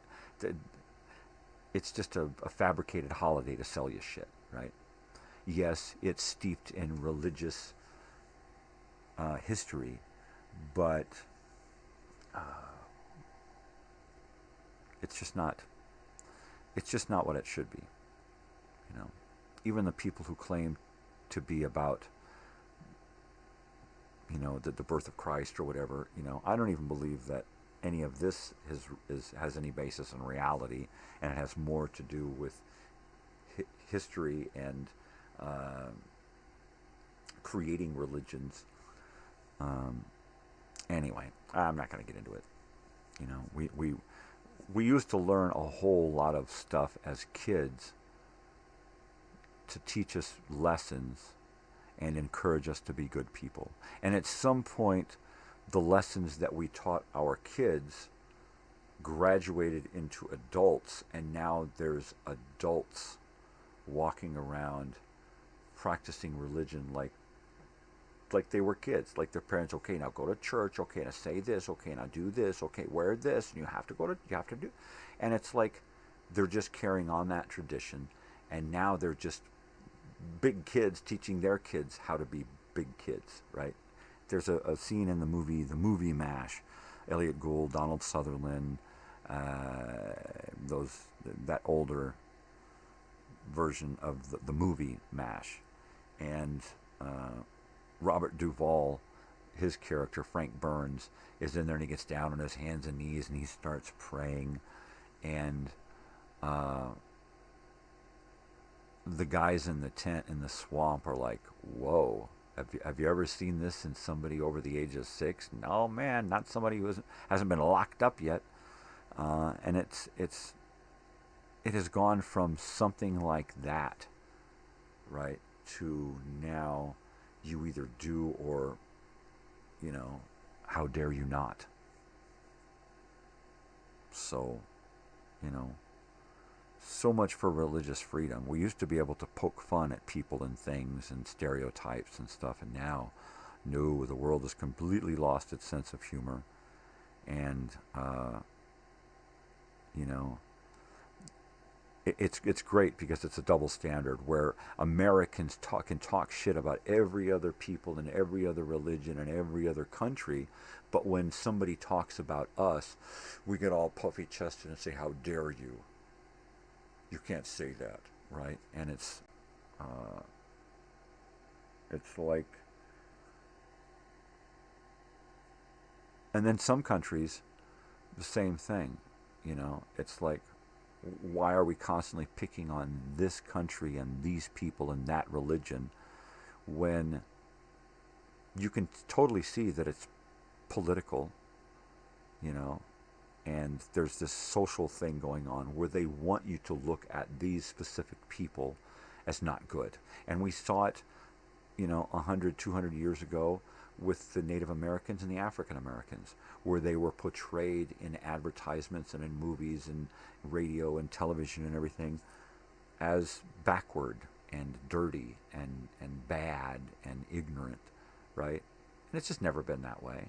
But there's always been a campaign in modern society to belittle somebody or some race or some group of people or some religion, you know. And then you get that magazine, that French magazine, who totally was just poking the bear, poking the Arab bear, and just poking with religion and their political leaders. And just every single magazine edition had cartoons just totally degrading these people, right? And then what happens? They get a terrorist attack on their magazine. Did they ask for it? Yeah, they asked for it. You don't keep fucking with people and expect them to just go, "Yeah, whatever, that's fine. Just keep fucking with me and making me look like shit," you know? No. That's like a double standard, man. You can't say freedom, you know, of religion, and then somebody comes along who's different and you don't like it, and then you fuck with them, you know? They came to this country, the Europeans came to this country looking for religious freedom. And what did they do? They completely destroyed the religious freedom of the Native American people and destroyed their religions. Just like the Europeans coming to Mexico and South America and Central America and destroyed all of those religions, right? Because what? They were seeking religious freedom, but it has to be their way or the highway, right? Manifest destiny. God says that we're better than you, so on your religion. And it's still like that today. And people don't want to admit it, but it's still going on. You go to a country and it's like, oh, you're one of those.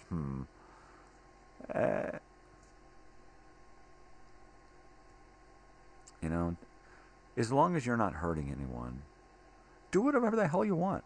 Believe whatever you want to believe. You shouldn't be forcing it down someone's throat. You shouldn't be making someone get into something that you're into, right? It's like when I was in high school, and yeah, it was a continuation high school where kids were kicked out of one high school and they went to this one, right? And I was co-editor of the school paper, the English teacher being the editor. Of course, she wanted final say on everything, bitch. And I did an editorial on kids telling other kids, peer pressure, pressuring other kids into doing things that they didn't want to do, right? And yeah, I mean, it's even then, when I was young, I wasn't into people telling me what to do. You tell me to do something, I was like, fuck you, I ain't gonna do it. You ask for my help, and I'm gonna help you. You tell me to do it, and I ain't gonna fucking do nothing. You tell me I gotta watch this movie, I ain't gonna watch that movie, ever. You tell me I gotta do this, I ain't gonna do that, ever. It's the way it is. That's the way I've always been. Because people shouldn't tell other people what the fuck to do, As long as that person isn't affecting anyone around them or anything around them, let them do whatever the fuck they want to do with themselves and to themselves, right? Freedom, that's freedom. What we have today is not freedom, It's, regimented slavery is what it is, If we obey, we're allowed to have certain freedoms. There's no freedoms at all in this world and in this country except for what we're allowed.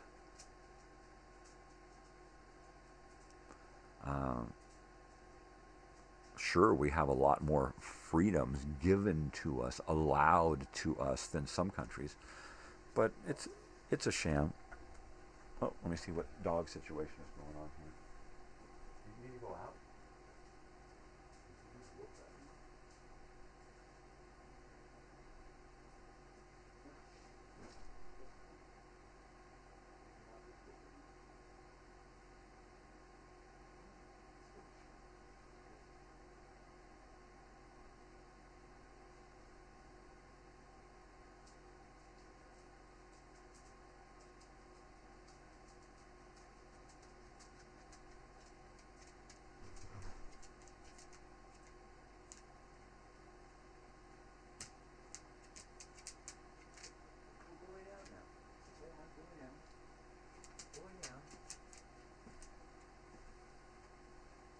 Well, I don't know what the hell that was.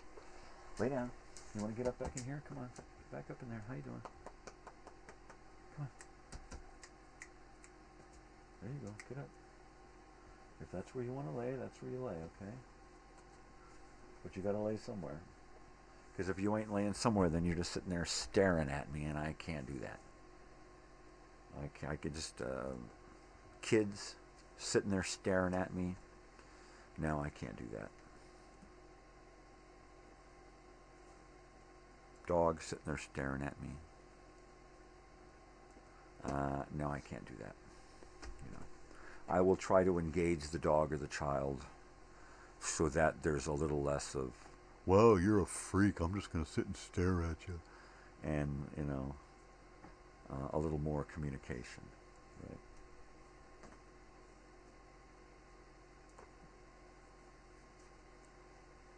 She's going in circles on this chair. Stay there. You're good. Good girl. Good girl. You can do it. You can. Oh, she's up high on that chair. Hi. Hi, biggin. You can hear that tail swatting back and forth. Hi. How's it going? Speed that tail up. Wag that tail fast.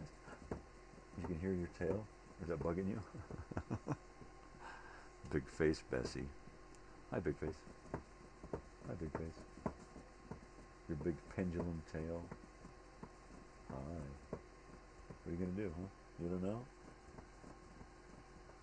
You don't know? You don't know? You don't know? I'm thinking about breakfast. That's what I'm thinking about. Hi.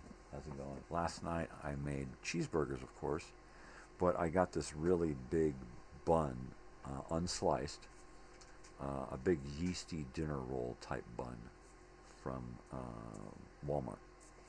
And I like those because they don't have all the preservatives and crap in there that you can taste.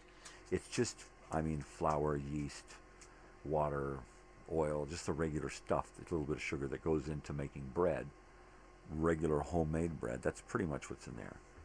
At least that's what it tastes like. So I just try to get different on occasion. And so we had seasoned fries, because I got some different French fries this time, different brand, seasoned instead of normal. And they were a hit. And then using that different bun for the cheeseburger was good. My wife did the burgers on the barbecue for us. And I used two cheeses. I used cheddar and American, because I like the combination. And then just mayo. That's it.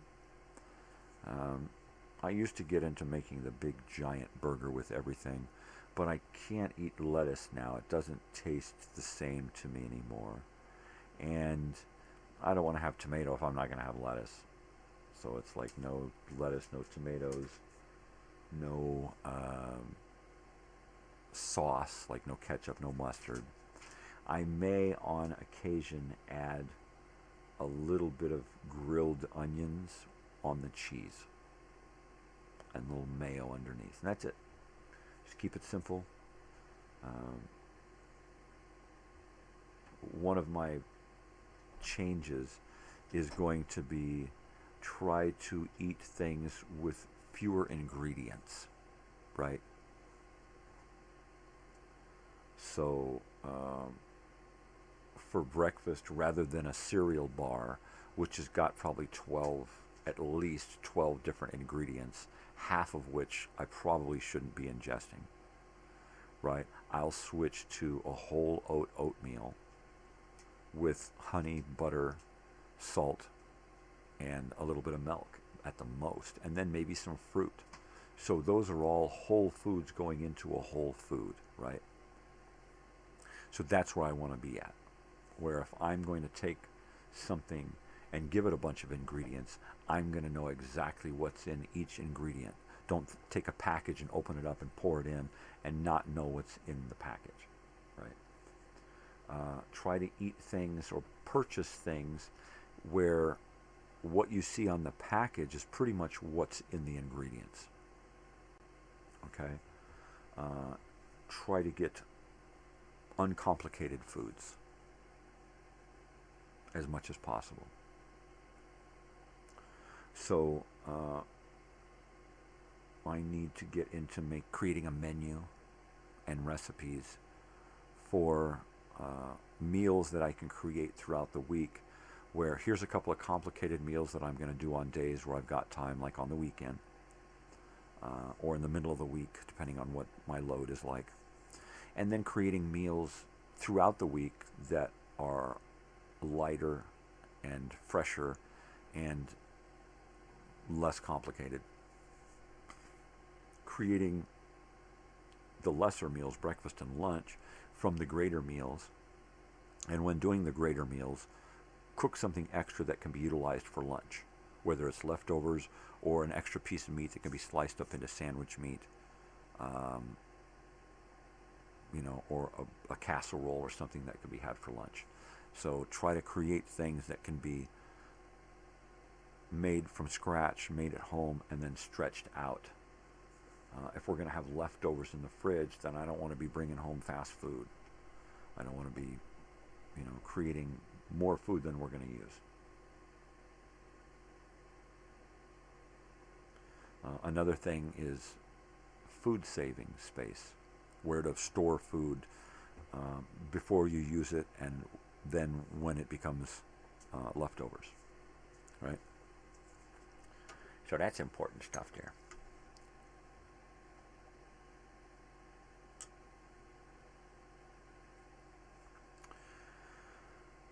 All right, I'm going in. Cover me.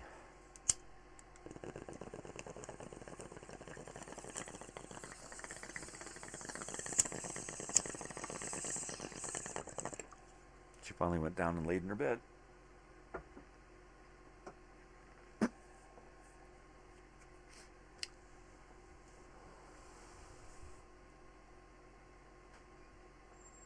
all going to come down to scheduling. I think scheduling is going to be a big part of this next year and trying to get everything accomplished. Here at home with the reunion on the channel, with my own personal desires with creating stuff, music and painting and writing and all of these things. I really need to find a way to shoehorn more creation into this next year. I feel like every year for the last few years, I felt like, well, this is my last year. I'm just holding on, and I really need to sink my teeth into this year and get shit done. And it's real hard because of my energy level. So I need to try to figure out my health a little better to up my energy level. And I think it's going to be my nourishment, my diet, as well as my intake of toxins, cut down on the smoking, if not altogether give it up, do something different. I got to shake things up a little bit to try to get some more time out of what time I got left. So, and I may do this for the next 10 years or 20 years or whatever, or for the next 6 months, just trying to get the most out of my time. Whatever time I got left, I should think of it as, this is all I got. What am I going to do with it, right?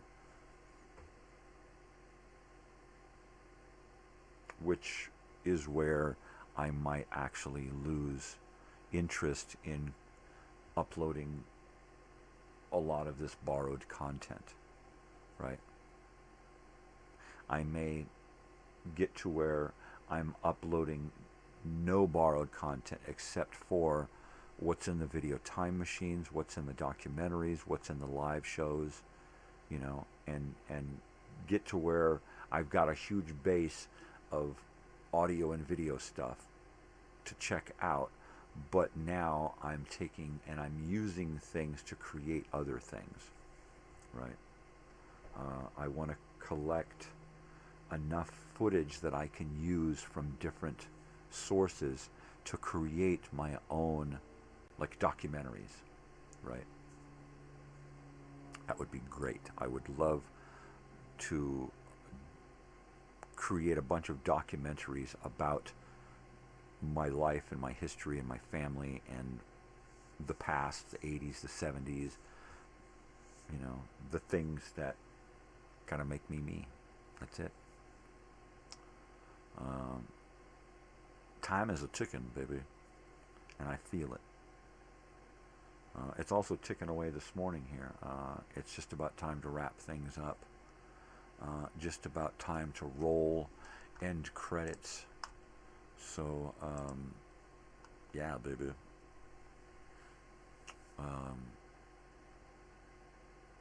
What are we gonna do this week? This is Christmas Eve. I am going to be coming home this afternoon, this evening, and putting together a ham dinner. So I'm going to do a cheese casserole and some candied apples and some sweet peas and a ham. And I think that'll be right nice. And then, probably some yeasty dinner rolls. Take those big dinner rolls and butter those up and cut that, have that with it.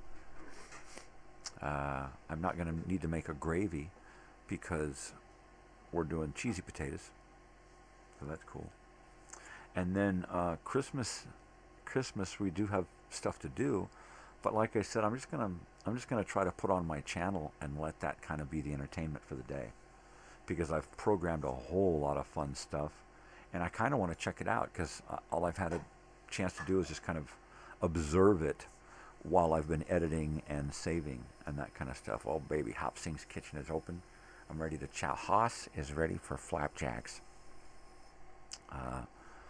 So yeah, if you get a chance, check out the Video Time Machine short that I created last night, and check out the programming tomorrow, because there's going to be a whole lot of stuff to watch and listen to and be entertained by. Totally. So that being said, I think it's time that we part ways for the morning. I have got a bunch of stuff to do here on the computer. I got a few things to do around the house. I got to go out and do a bunch of shit, and then come back and cook. So I'm going to be pretty busy today. I doubt I'm going to get a nap in anywhere. And that kind of sucks. That sucks. It is what it is. Oh well. Yeah.